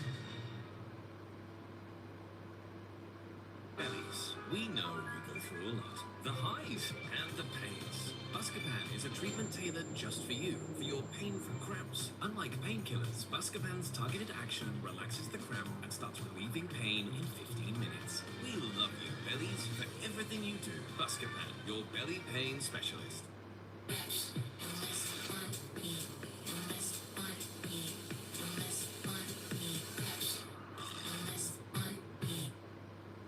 What makes your teeth unique is what makes them hard to clean. A worn brush head makes cleaning even harder. Over time, it gets less effective at cleaning your teeth and gums, leaving more bacteria behind. So remember to switch to a new Oral-B brush head every 3 months. A new brush head fully adapts to the hard-to-reach places between teeth, removing plaque and boosting cleaning power back to 100%. So check, change, and get back to your perfect clean with Oral-B.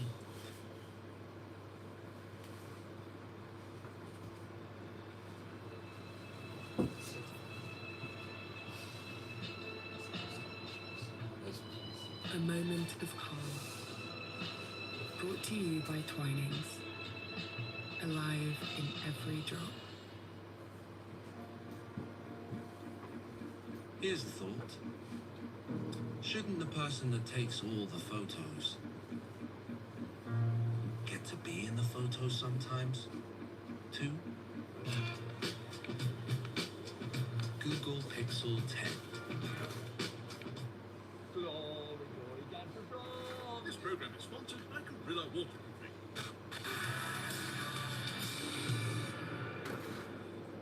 Well, very dominant first half for Manchester City.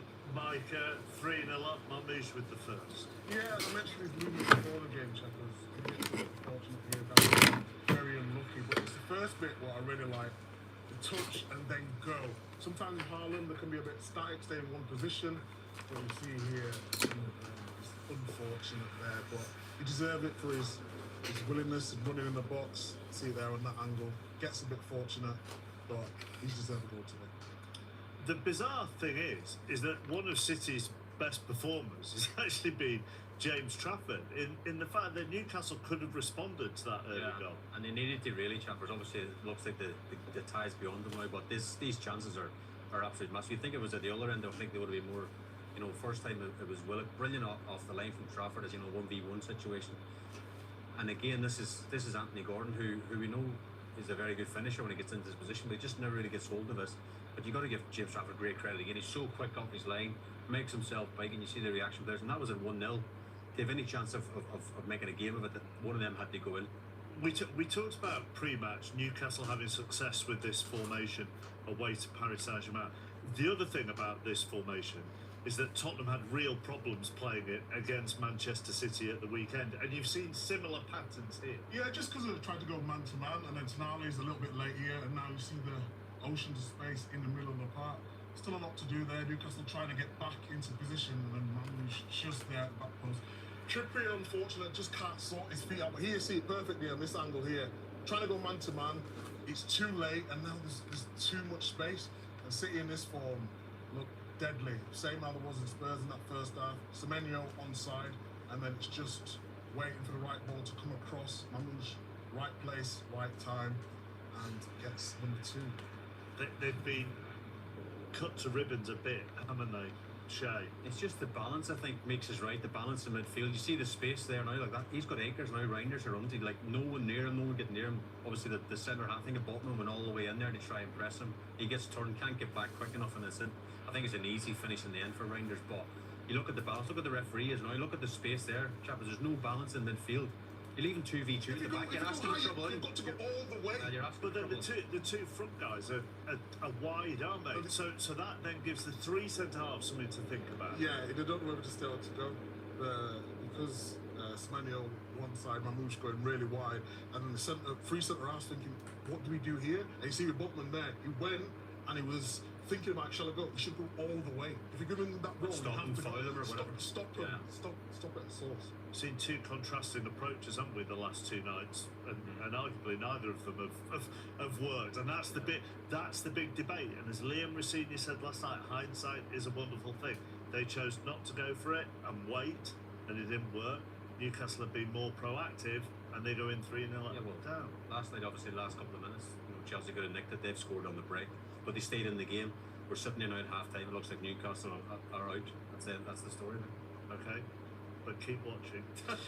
We've got a second half to come. Who knows what may happen? Newcastle 3-0 down, 5-0 down on aggregate. We will see you, won't we, in a couple of minutes.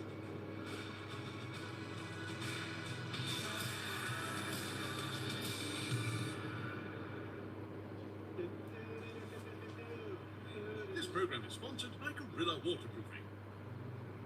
Oh. You feel that? Feel what? The crash zone. Crash what? The crash zone. It builds suspense, uncovers evidence, foreshadows danger.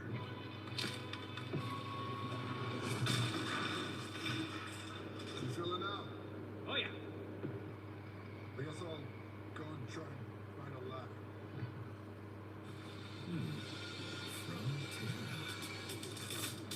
Whoa, so much space.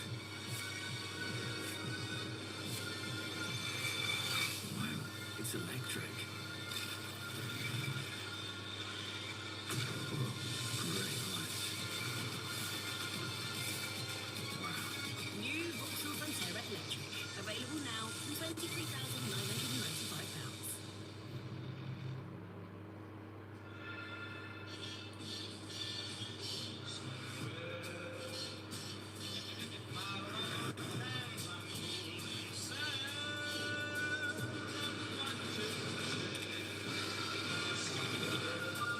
Oh, on a P&O cruises holiday, I see them made in a whole new light. Mediterranean holidays from 699. P&O cruises. Holiday like never before. At all protected. Nescafe frothy coffees, because sometimes nothing tastes better than a no. With a creamy, long-lasting froth to get you ready for your next yes. Say yes to cappuccino. And get ready to mix things up with Nescafe chocolate flavors. When life gives you unexpected guests.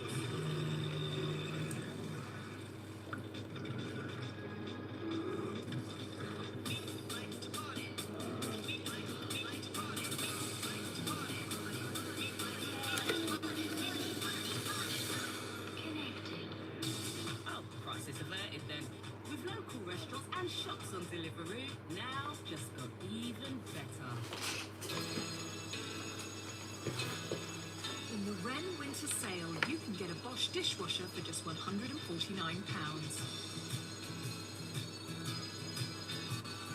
And you can also enjoy up to 60% off fully built kitchen units. And up to 7 years interest-free credit. Made for making a kitchen of your dreams a reality. Wren, made for living. Some say John Jameson didn't just create an incredibly smooth whiskey, but the world's largest family. Now, they don't share the name, but they do share the same warm spirit. A welcoming bunch who don't take themselves too seriously. While they're middle to Ireland, they share our smooth Irish ways. Must be part of the family. Must be a Jameson. Kent wedding photographer Ranger Photography was in his office editing wedding photos when a man burst in with what appeared to be a weapon and demanded to take anything of value. But the suspect paused when he realized how much value was provided. So it's quite a burst into the office, completely out of the blue. It was a surprise. I didn't know what to say. He shouted at me that he wanted to There's take still time to get up to £300 off City Breaks in EasyJet, bigger and sale. went out to the violent Ranger photography, and he was simply blown Or get away. flights from £28 one way. Book now at easyjet.com. Get out there. Wedding photography package. And to go through things in more detail. Police say no injuries were reported, and the suspect left without incident. It is commentary 1-3 to a home to one. Footage emerged out of Maidstone. Footage emerged. What he's doing? It's my job to get you to correct.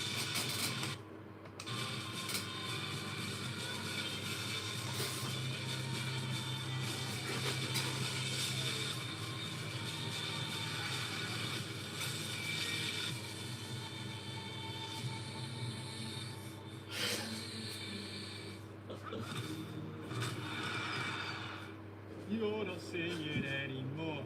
This program is sponsored by Gorilla Waterproofing.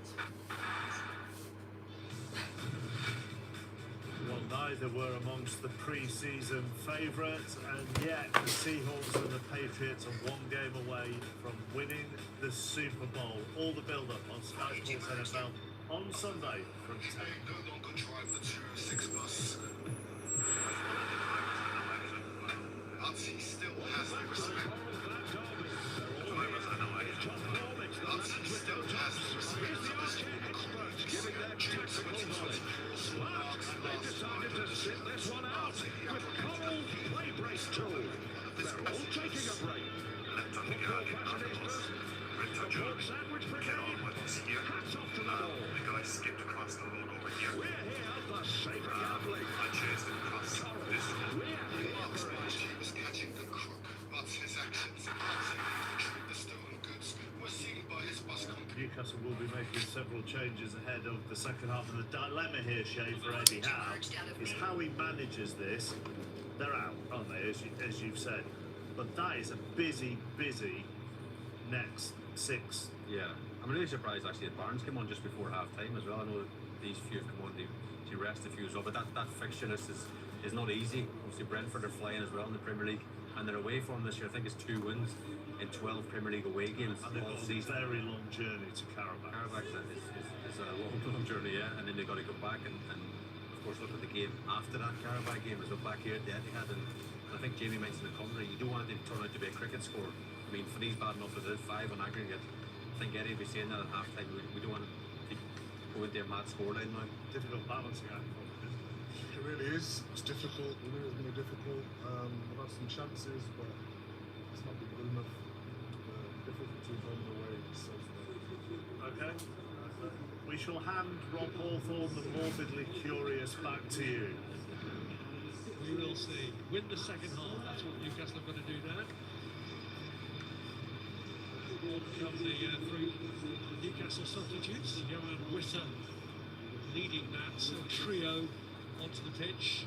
Anthony Elanga, former Manchester United player who lost the semi-final to City last season in the FA Cup with Forest, also coming on, as is Jacob Murphy. So Voltemada, Willing and Hall, the players replaced, and Max Alain came on for City in place of Nathan Ake. So it's the second time Newcastle have conceded 3 first-half goals under Eddie Howe, and on both occasions it's been here against City. Last year they were trailing to an Omar Mamouche hat-trick at half-time and went on to lose 4-0. This time they're trailing to a Mamouche double and Tijani Reinders, but what can they do in the second half? Ball's been given away, and Wissa has an early chance from the off and clips it wide of the mark. Had some big chances, haven't you, Newcastle? I said about getting him on the first half, he was bound to get an opportunity running through on goal. I didn't think it would come 20 seconds into the second half. Sloppy from Manchester City. It was Kusanov.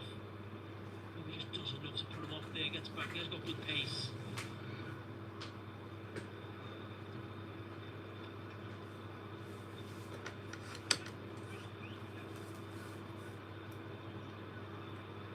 His initial stumble has given Manchester City another opportunity to make something. Here's Nunes.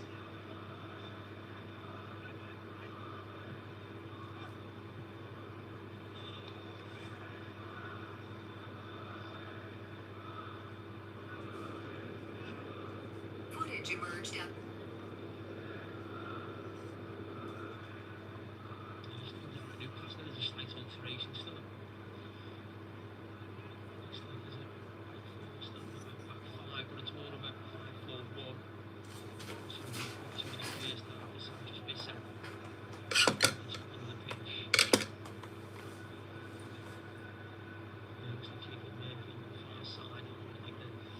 wing back.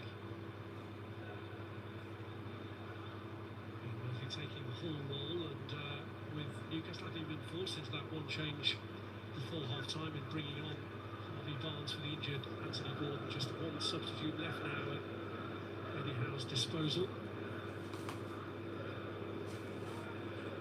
Here's O'Reilly, Noah Lane, who did well in the first leg. Struggled a little bit in Europe in the Bodo Glimt match.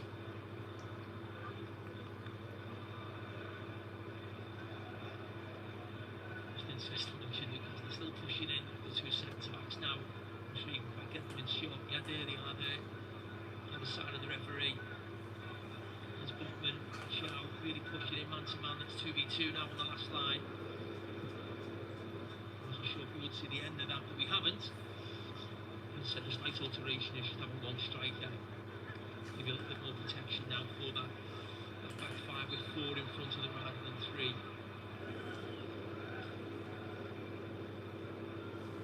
Newcastle have played more than 12 hours of football at this stadium without scoring a goal.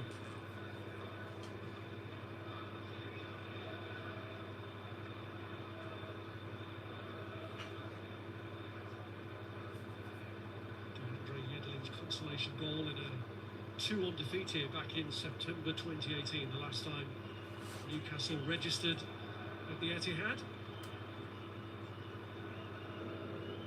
So that's 7 full visits since. It's interesting watching Manchester City not really play with a striker. Semenyo's wide, Mamouche's wide, so it's a really difficult thing. Skinny centre-backs. Nobody stay back, Mark. Nobody. Real overload in midfield. Like always in football, someone's got to balance.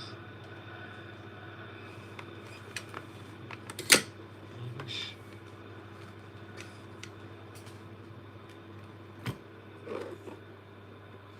Reinders. Into Foden. Back to Gonzalez.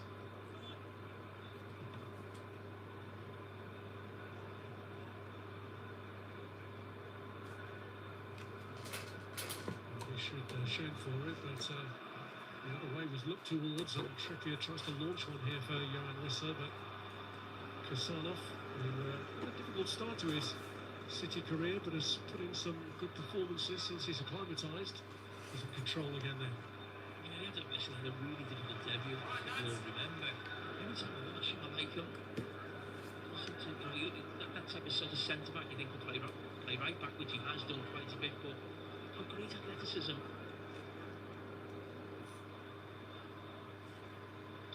Forget that he's still only 21.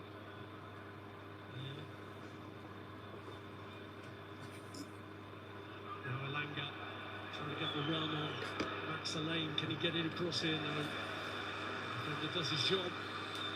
Max Alain is another young player who's found it difficult since he's initially come in. I thought, so he's going to leave him for dead here. The pace of Alanga does really well, the young player. It's back, stays with him. The defender now, it is really well to stay with Alanga there. Scored in the 10-1 FA Cup win against Exeter, and that is the concern for Newcastle. That there's never a let-up. They can be pretty merciless, Manchester City. Tonali's ball in, cleanly handled.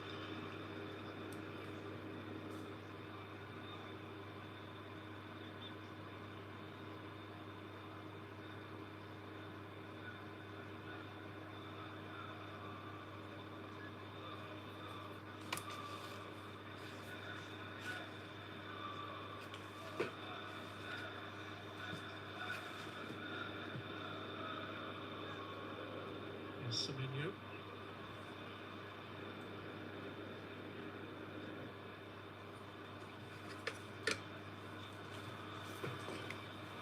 There's Carabao across.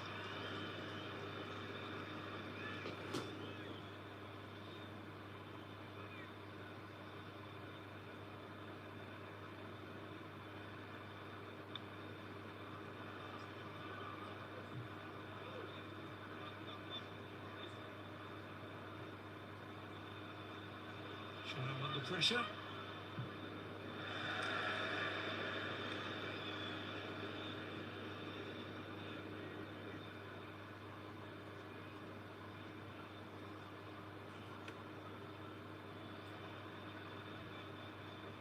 Gonzalez just took a look off the ball from Jan Wissa.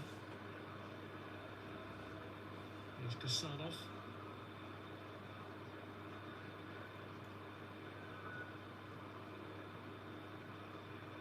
Alain. Here's Nunes.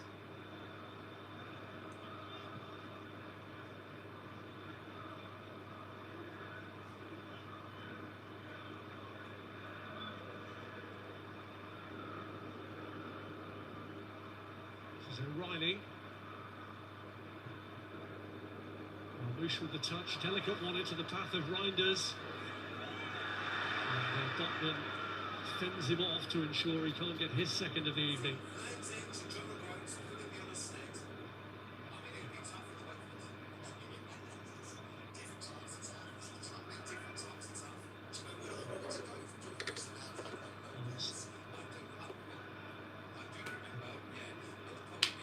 Berlanga.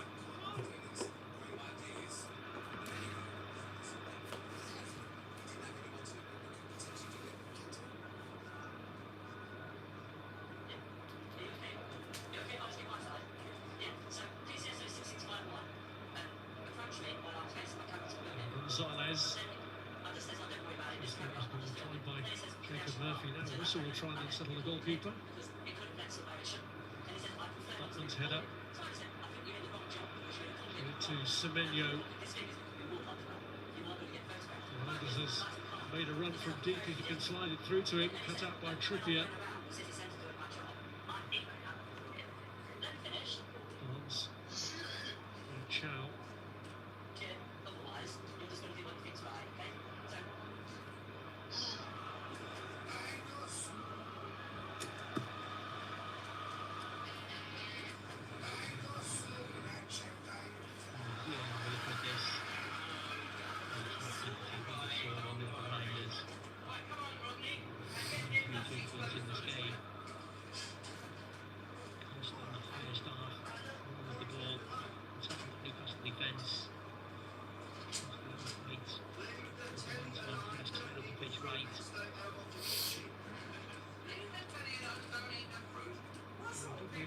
Presumably tongue-in-cheek comments about Manchester City's recruitment of Pep Guardiola, feigning displeasure that they were only 7th amongst the top spenders. In the last 5 years. It's been an interesting window this time, hasn't it, for bringing in established Premier League players with Gahey, who won't play tonight, and Semenyo, who is playing. I mean, notoriously, the biggest clubs, if you like, don't really look to January because obviously you thought you get a little bit desperate. And this is kind of the penalty from that tangle, but it might have been 6 of one and half a dozen of the other with Max Alain, but it is being checked. Should we wait till they've checked until we get back to the transfer chat? I'm not sure it is. Here's Marmouche, great control from him. And he's lined it up for Reinders, who screws it wide. I didn't expect him to miss. It was the carbon copy from the goal he scored in the first half, but the referee's saying they're still looking at it. Reinders, who has been heavily involved in this game, been a huge threat. Constantly making runs from midfield. A few extra bodies in front of him, that one. And his goal. This is the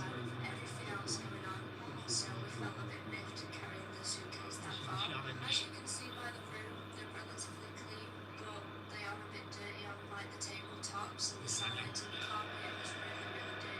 What a great ball with the young defender. Max Alain did really well before. I mentioned against Alanga. I don't know. Been conveyed that there's no penalty. I don't think that's a penalty. They've got that one right. So we can go back to the transfer. No, but normally when you think of last season with Manchester City, I think there was a real fear they weren't actually going to get Champions League football. They had obviously that horrendous run they had, in the middle of the season, and they brought those players in. I think they brought 4 players in to make sure they finished in the Champions League position, and those players helped them get to the Champions League position. But none of them have really become a mainstay of the team. Really, mentioned Gonzalez before the game. Still looks like a backup for Rodri, just as most players would, but Marmoush very rarely featured. Kusanov, and I think there's another young defender in there as well. But the players they got this January, I think it was actually thinking we might need a couple of players who've got Premier League experience to try and help us overturn, the deficit with Arsenal, because right now we're not as good as Arsenal. Now, I still think it'd be difficult to overhaul them, but there's no doubt Semenyo's made a real impact since he's come in. Still early days for Mark Gay, but we all know what a quality defender he is. So I think in both instances for Manchester City, it was to try and achieve something in the second half of the season. Champions League football last season, which they did achieve, and this season a title, which I think will probably just be beyond them. We're hoping to strike a psychological blow at Wembley over Arsenal. Certainly in the past for Pep Guardiola, winning this competition has then led on to winning the Premier League. Yeah, I think in some ways it's probably better for Manchester City that it's Arsenal in the final rather than Chelsea. Forget winning the trophy. Obviously Arsenal are a better team than Chelsea. But if they could actually beat Arsenal in the final, that could affect Arsenal in the running psychologically. We know they still have to come here. So that could play into their hands if they keep the deficit as it is right now. Huge game coming up at the weekend for Manchester City, which you'll be able to see with us.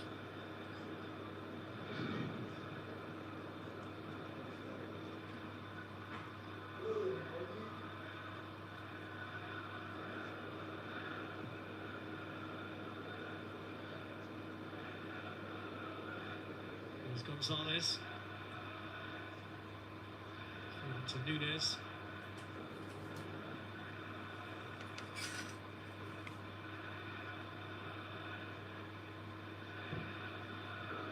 Nuri.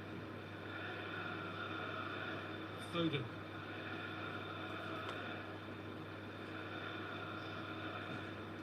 Mendes.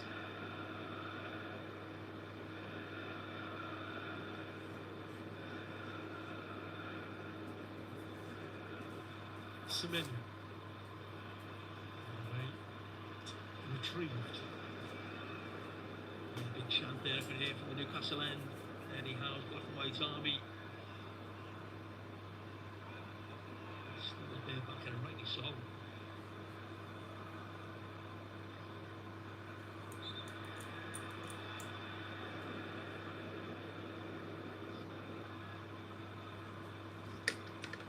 I appreciate that he's the only manager in the lifetime of a lot of them to win a trophy. So the reason for clubs apart from Manchester City spending is just to try and close that gap, and he's found himself a little bit hamstrung by the financial rules. Trippier's kick. Really clear by Semenyo, back in there by Tonali.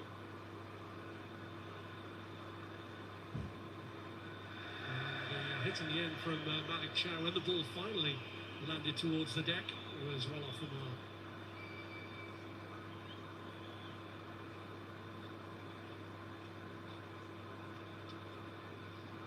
A big weekend coming up on Sky Sports for followers of golf and cricket, and for tennis with the Abu Dhabi Open final. Manchester City lead the WSL there at Arsenal, and we've got that Liverpool-Manchester City game for you on Super Sunday, Sky Sports Premier League, and Super Bowl 60, the Seattle Seahawks against the Patriots, Sunday 10 o'clock, Sky Sports NFL.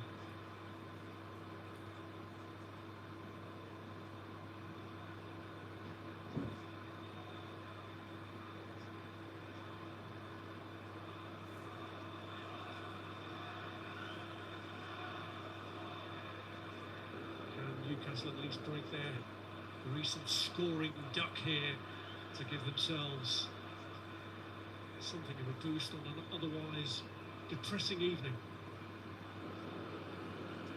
Chow. Here's Elanga. Finding the gap to get through. Anthony Elanga! And finally there, dry spell of scoring at the Etihad is ended by a former Manchester United player. Elanga making it now just a 3-1 deficit on the night. Oh, it was a brilliant finish, brilliant run by Elanga. I don't think the goal means so much in this game in context, but in terms of Elanga's Newcastle career, it might set it off. It hasn't really happened for him at all since he joined the club in the summer, but this is a fantastic goal. Hopefully for him and Newcastle now, we can see the Elanga that we saw for the majority of last season at Nottingham Forest. That's a brilliant goal, lovely run, great finish. No supporters are chatting for the manager a few minutes ago. Now they got something to shout about and celebrate in terms of getting a goal, making this scoreline look a little bit more respectable. His first goal for Newcastle and his first in the League Cup for Anthony Elanga.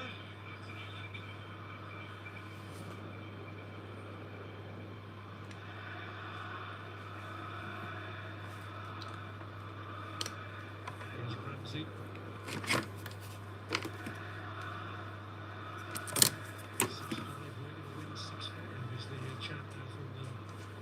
Newcastle end.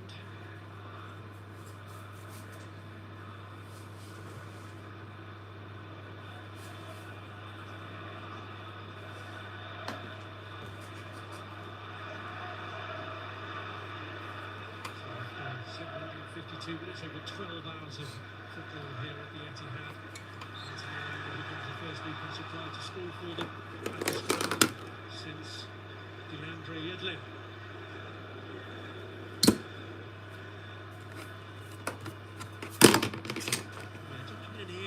Newcastle, listen, America done a brilliant job for Newcastle on that side. How many times can set up goals for Isaac in the last couple of seasons, but it was definitely an area I felt they could improve on. They spent big money on him in the summer, and it just hasn't really worked out for him or the team so far. Never looks like the right balance when you kind of put Barnes there or Andy Gordon there. They look so much more comfortable on the left.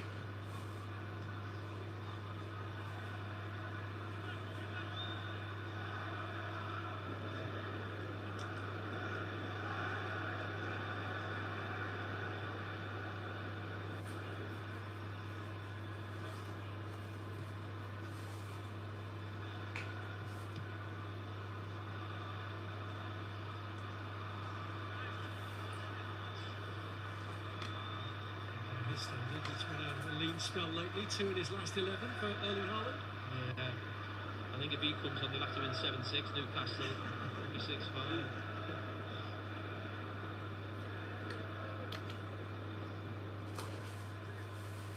He's been 1 in 8 games against Newcastle for Haaland. Trippier. Elanga.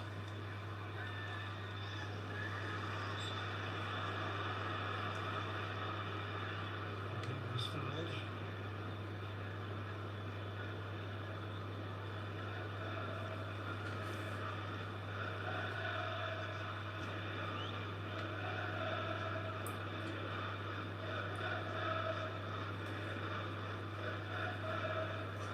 Maybe a dispirited night, but the Newcastle fans are still making their voices heard here. Yeah, they've got to make sure they enjoy themselves, keep themselves warm. Yeah.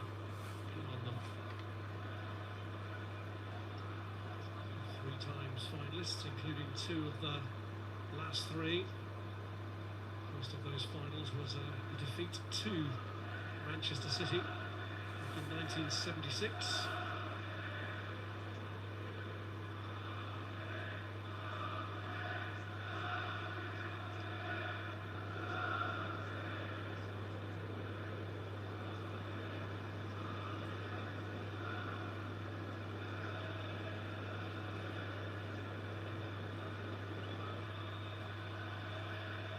Trippier.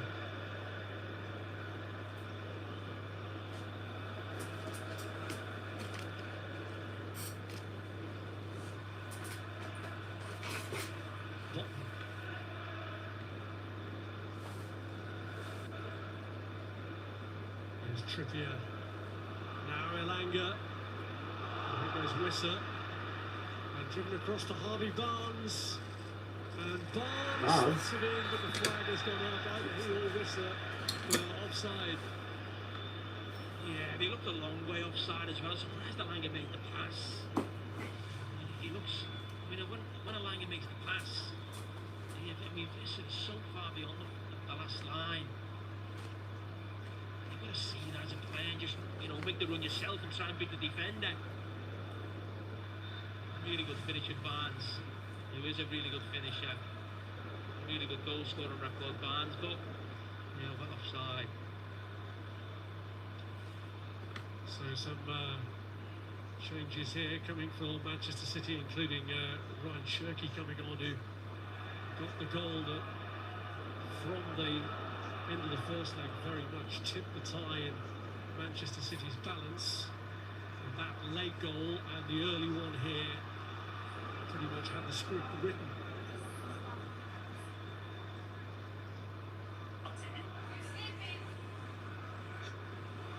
So it is going to come on, and so too is Rodri.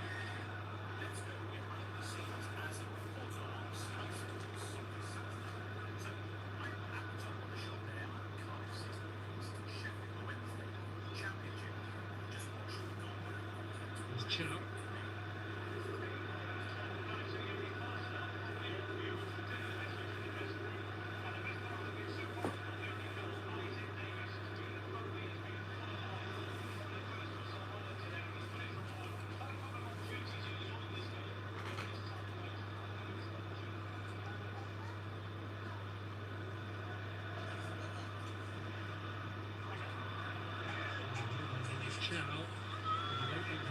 Foden trying to lay it off to Semenyo. Ramsey pulls him off. Dan Burn emerging with it. Now Tonali. And this time has Barnes timed the run right. Slides it across. Oh! Elanga had the opportunity for a second. And he spurns it. I think this one was onside. Listen, I don't know, it looked a lot tighter than the last one. That's an absolute sitter.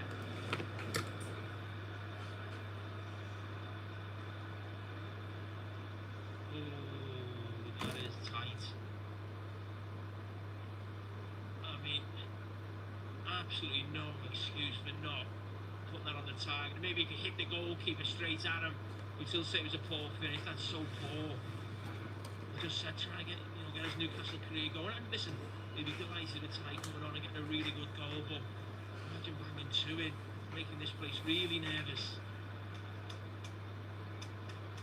So Rodri will be coming on here for Gonzalez. Nico O'Reilly is being replaced.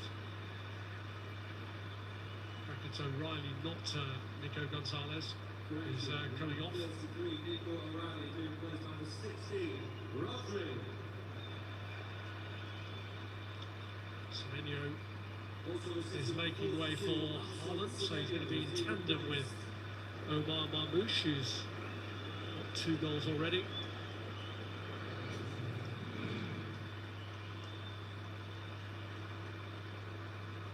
And Phil Foden is the 3rd player to come off with Ryan Shirky's introduction.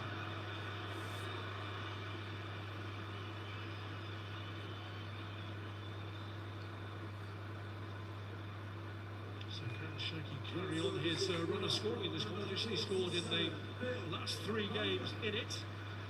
And the last Manchester City player to score in 4 in a row in this competition was Yaya Toure.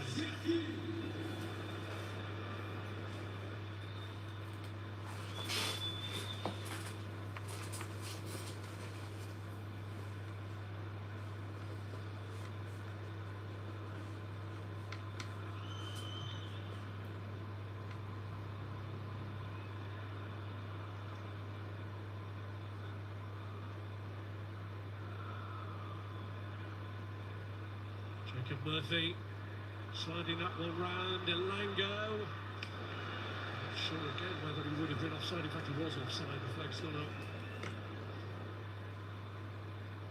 All always got a chance against Manchester City, especially this season. The line they play is definitely higher. They're always trying to catch the opposition offside, and that was offside. So we had a couple of instances, didn't we, in the first half? I think there was one with Vissa in the second half as well, going through on goal. The last one, you know, the Alanga chance, I mean, it would have been really tight for offside, but there's a goal at Spurs as well. Pretty similar. I think they want one really good City tonight. Listen, they'll be delighted that they're through and things like that. They got to another cup final, chance for the trophy. But the amount of chances they've given up against Newcastle, I'm thinking more about the weekend going to Anfield, and you think City can't afford to probably lose that game at Anfield, especially with Arsenal playing Sunderland at home. You'd expect to get probably 3 points. That'd be the one worry for them, I think. This ball is all the way through.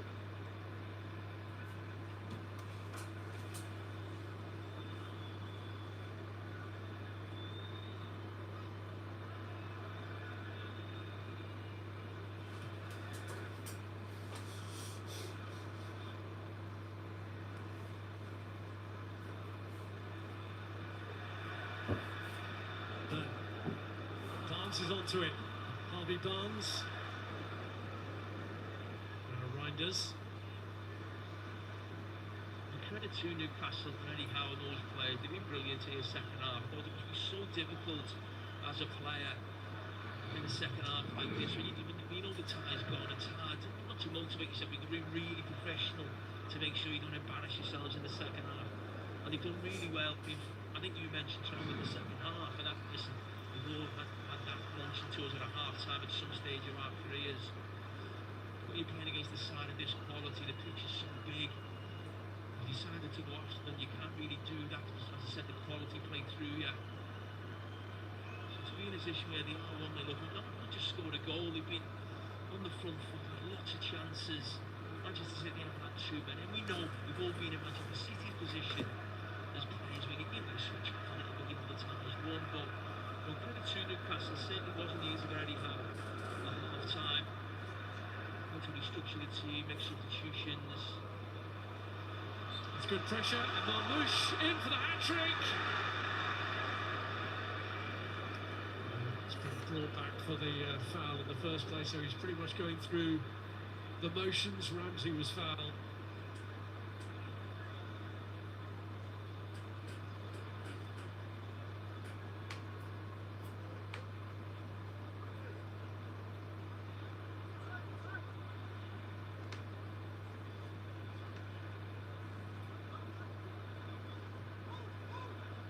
Tonali.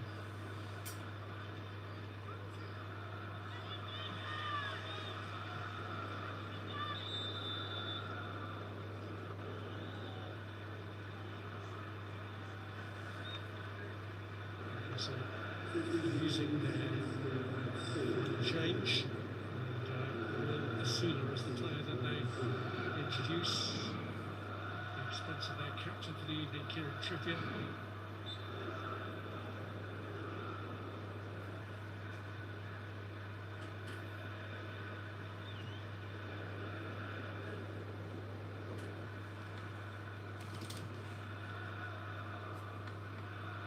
Scored twice at the start of this particular Carabao Cup journey for Newcastle, and they saw Bradford in the third round. Since beating Tottenham and Fulham in the competition, all of those games at home. The home game against City and the return here proving a step too far for the holders.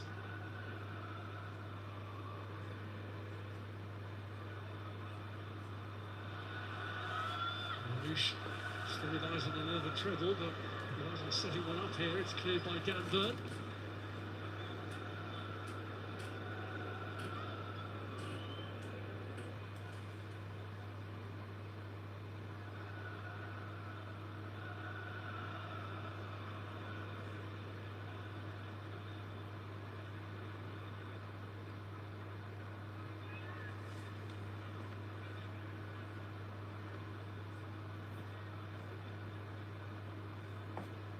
Here's Rodri.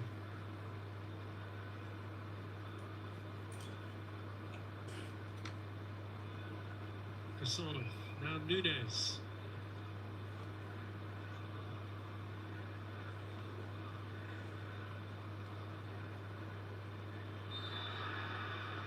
Pulled back by Nico Gonzalez, earning himself a cheap yellow card.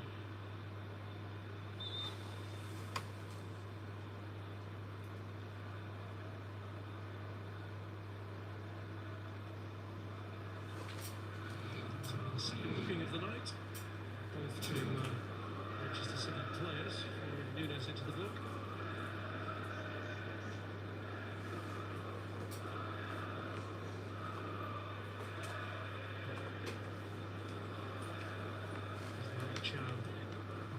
Murphy.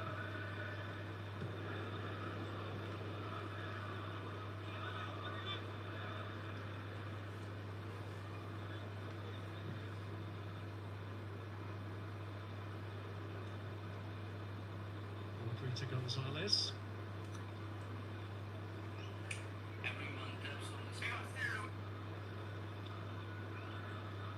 Interesting to see combinations between players for whom it's usually one or the other, with Rodri and Gonzalez and Haaland and Marmoush.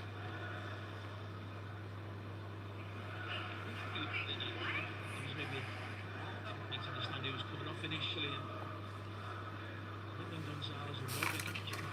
Maybe Pep was thinking, you know what, they've done this to get, like, you know, a little bit nervous. You know, there's a few chances, wasn't he, for Newcastle? Maybe sets two players sat in front, two young defenders. Make sure we just go through the game unscathed. We know we're going to go through, but as I said, bring on goals going in against us.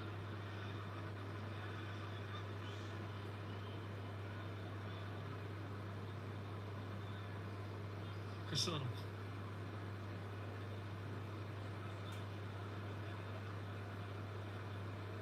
To Shirky.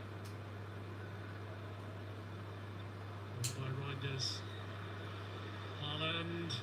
Marmoush.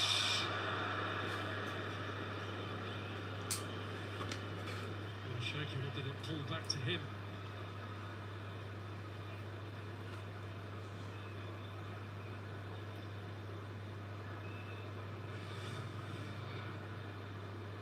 Good football around the edge of the box. He was always going to take that, wasn't he? The night he's had. The brilliant night he's had. He wasn't too happy.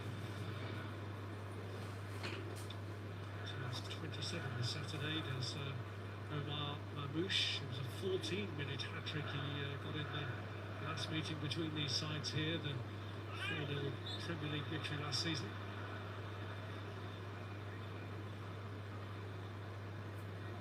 Still got at least 10 minutes to try and secure another one.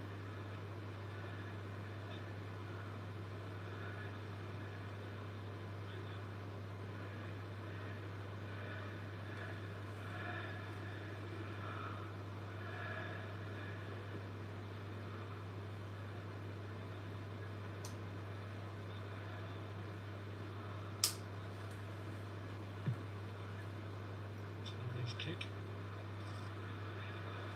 And Elanga's in at the back again and feeds it right across in front of the two posts.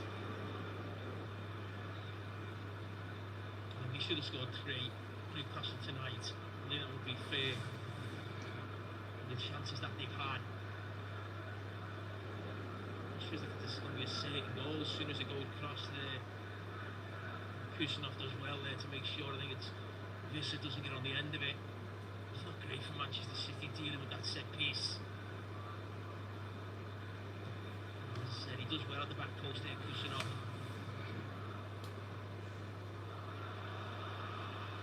Newcastle given encouragement to take them off, and now that Jacob Murphy's got it again.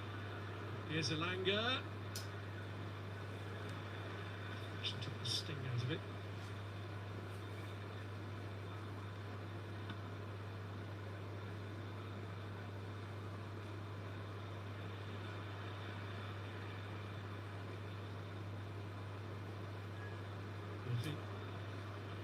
Gonzalez, here's Reinders, now Rodri, here's Shirky.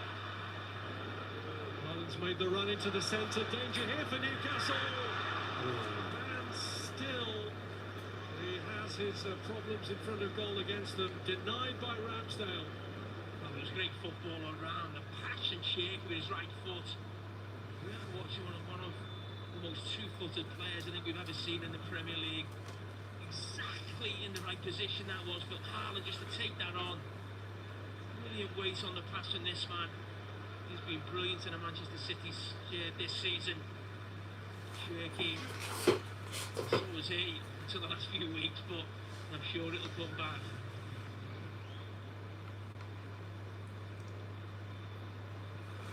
Manchester City change. Nico Gonzalez has been taken off now with Rico Lewis on for the closing stages.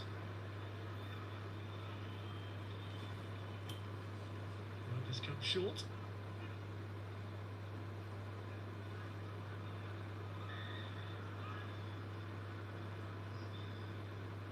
Shaky back into Reinders. Now Rodri.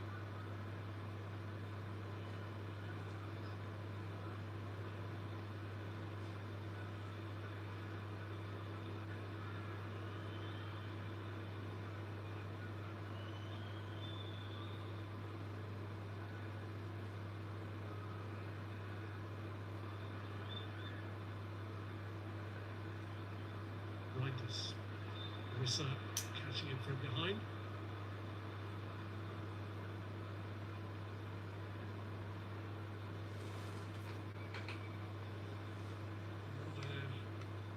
Hold on the trophy is going to end tonight, but still other options for Eddie Howe to pursue this season.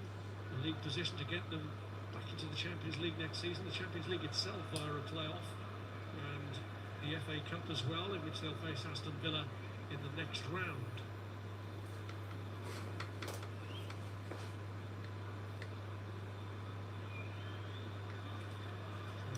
From Ryan Aït-Nouri, caught by Murphy.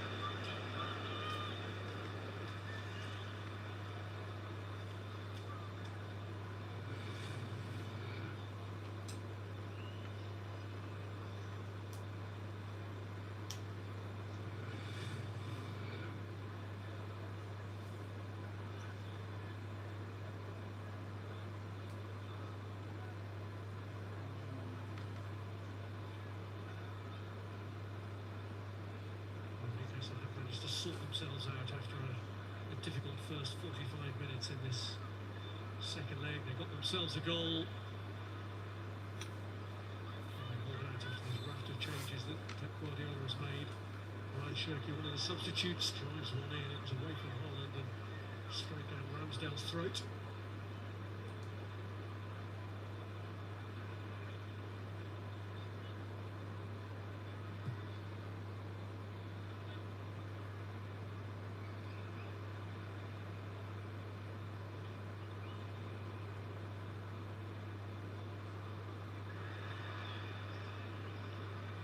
Shirky.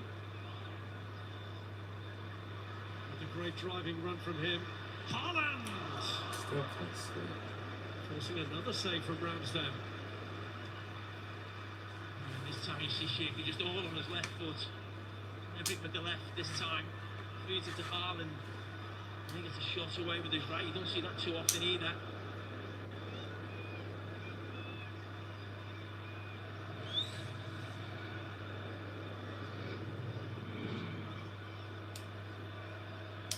Usually depressing record against an opponent for Erling Haaland.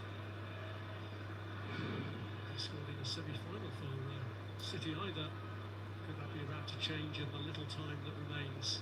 Reinders again coming short for the corner. And giving it back to Ryan Shirky. Back from Aït-Nouri. Rodri has an attempt. This ball was going wide anyway, and Ramsdale manages to prevent another corner.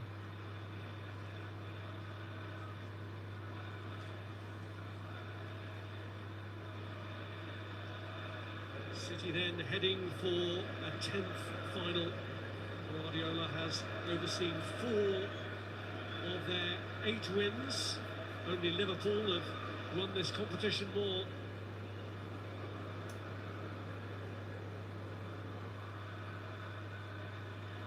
There's Elanga.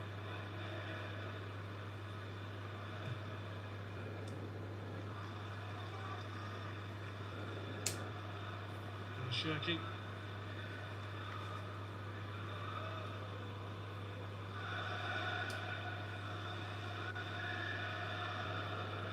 Lewis to Ryan Shirky again.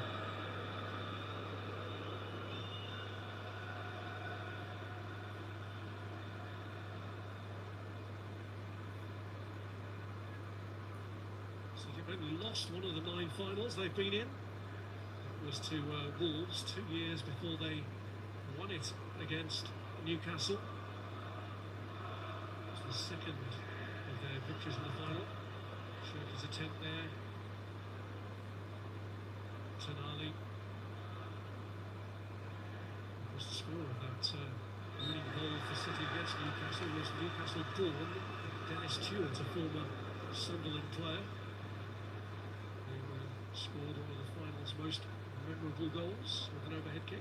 Tonight's match scored 2 goals tonight for Manchester City, number 7, The outstanding player in the stadium. Would you beg to differ, Jamie? No, that's the match we've gone for as well.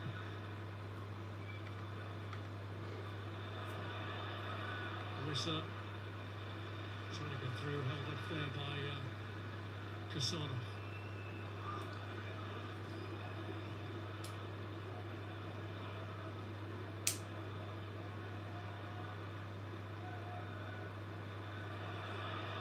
Pressure leading to another opportunity, and it was Tonali's strike.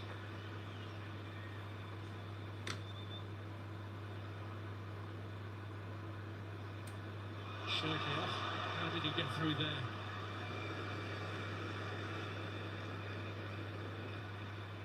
Rodri.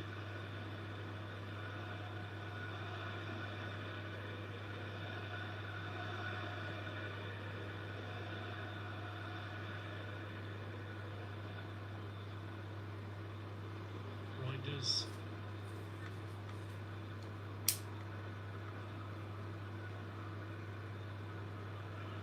Nunes. Lewis.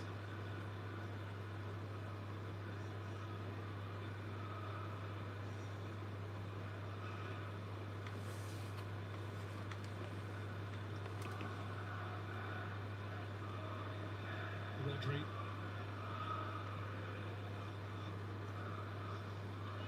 Manchester City now just 2 minutes away from having their place in the final confirmed, although it was as good as settled really by half-time in this second leg. Elanga on another run, and he was held back there by Rodri, so that's a yellow card for the City midfielder.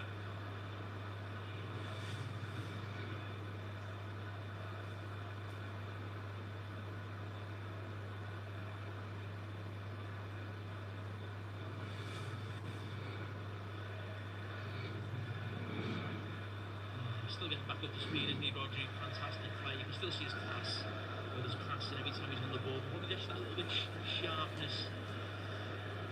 Defensive situations, maybe take a little bit more time to put.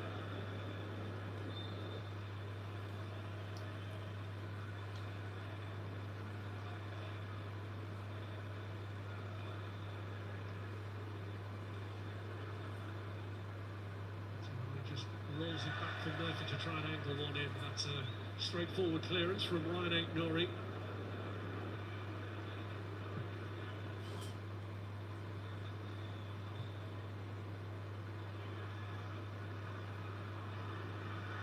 Haaland. Rodri. Haaland. Might just be one more chance for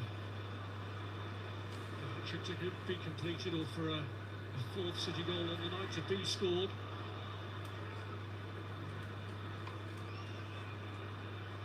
Lucian endeavouring to win it back from Anthony Elanga. Here's Ryan Shirky, who's glittered since he came on.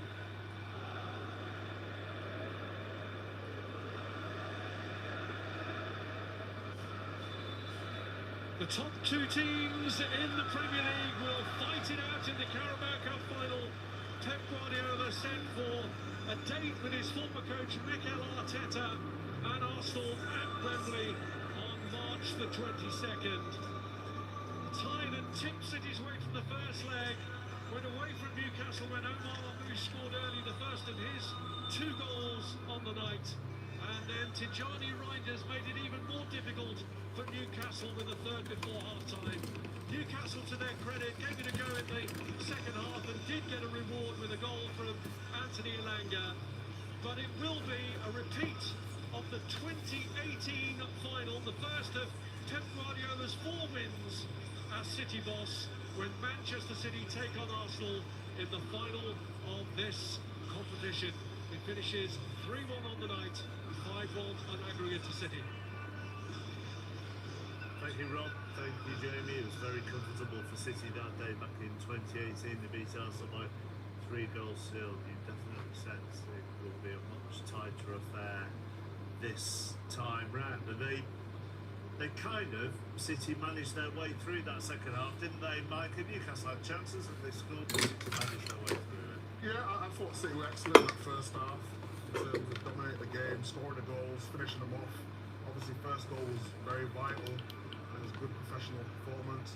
In the second half, in terms of the chances conceded, it's sort of their Achilles heel on that fast break, so we'll have to look at that and sort that out. But in terms of the performance of the